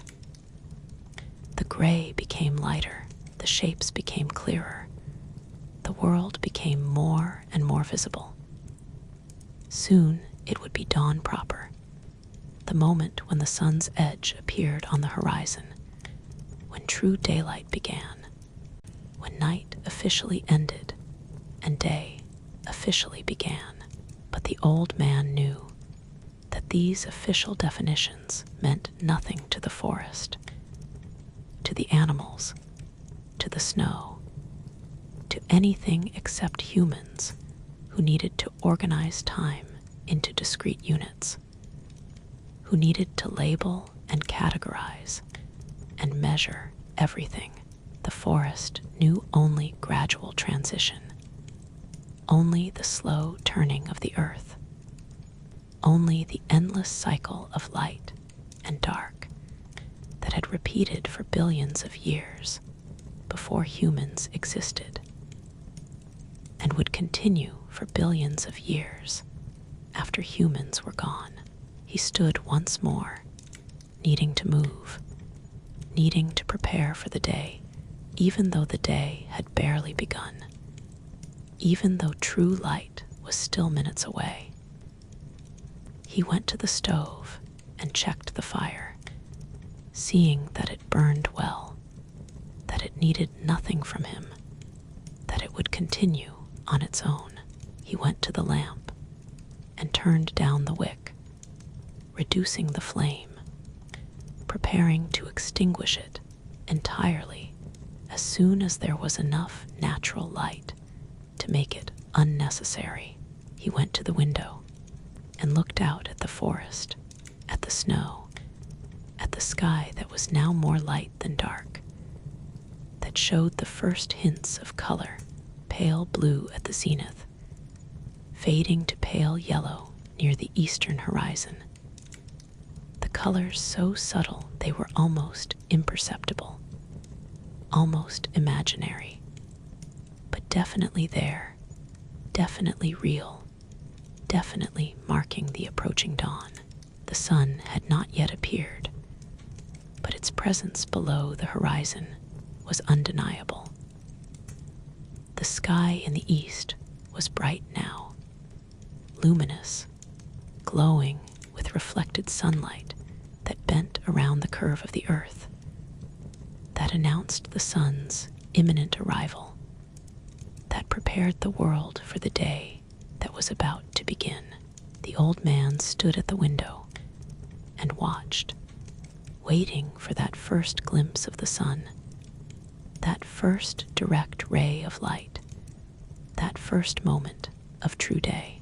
He had seen this moment thousands of times, but it never became ordinary, never became routine, never lost its power to move him, to remind him of the great cycles that governed all existence, the spinning of the earth, the orbit around the sun, the vast cosmic dance that created day and night, summer and winter, life and death. The birds were singing loudly now, a full dawn chorus, dozens of voices joining together in celebration, in greeting, in acknowledgement that another night had passed, that they had survived, that life continued. Their songs filled the air, filled the forest, filled the morning with sound and energy and life. And then there, the first edge of the sun appeared on the horizon, a brilliant sliver of light, impossibly bright compared to everything else, a point of fire at the edge of the world.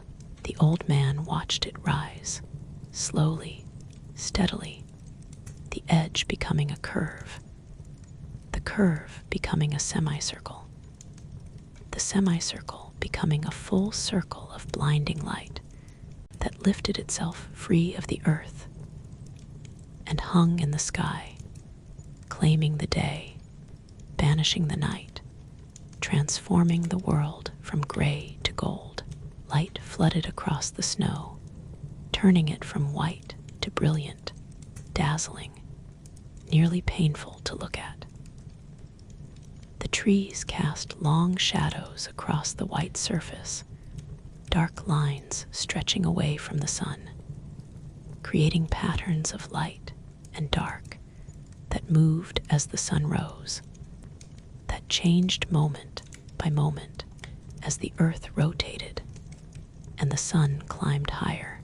The old man stood at the window and watched for several minutes, allowing the sun to rise fully, allowing the day to establish itself completely, allowing the night to fade into memory. Then he turned away from the window and moved through the cabin, preparing for the day ahead. He extinguished the lamp, no longer needed now that daylight filled the cabin. He checked the fire again, added one more piece of wood, ensured that warmth would continue through the morning. He took bread and cheese from his supplies and ate a simple breakfast, standing at the table, chewing slowly, nourishing his body for the day's activities. When he finished eating, he put on his heavy coat and his boots. He would need to go outside soon, would need to check the forest, would need to walk the trails and ensure that everything was well, that the snowstorm had caused no damage, that the animals had survived, that the trees still stood. This was his work, his purpose, his reason for being here to tend the forest, to watch over it, to ensure that it remained healthy and whole. But first, he needed rest. The night had been long, had been tiring, had required more from him than most nights did. He went to his bed and lay down on it, fully dressed except for his boots, pulling the quilts over himself, allowing his body to finally rest, to finally surrender to sleep that had been waiting patiently for hours. He closed his eyes and felt sleep approaching immediately, felt it pulling him down, felt consciousness beginning to fade. But before he slept, he thought one last time about the night that had passed, about the hours of sitting and watching, about the snow falling and the fire burning, about the descent into the depths and the return to the surface, about the darkness and the light and the eternal cycle that connected them. It had been a good night. Like all nights, like every night, like the 10,000 nights before and the nights yet to come. Nothing had happened. Nothing had needed to happen. The snow had fallen, the fire had burned. He had watched and tended and been present. That was enough. That was everything. The old man slept. The fire burned low, but did not go out. The sun climbed higher in the sky. The snow began very slowly to settle and compress. The forest stood in the morning light, peaceful and silent, covered in white, beautiful beyond words. And in his bed, the old man dreamed, or did not dream, or rested in the darkness behind his eyes, while outside the world continued. The day progressed. Time moved forward as it always had, as it always would, carrying all things with it, changing all things gradually, taking all things eventually, but for now allowing this old man to rest, to sleep, to recover recover from his long vigil through the winter night. Rest now. Sleep deeply. The night is over. The day has come. All is well. All is as it should be. The forest keeper sleeps, and the forest keeps itself as it has always done, as it always will, needing no keeper really, but accepting this old man's presence, his attention, his care, his love. The story ends. The night has passed. The watch is complete. Sleep well, old man. Sleep well, forest. Sleep well, all who have traveled through this night, until the next darkness falls, and the next fire is lit, and the next snow begins to fall. Until then, rest.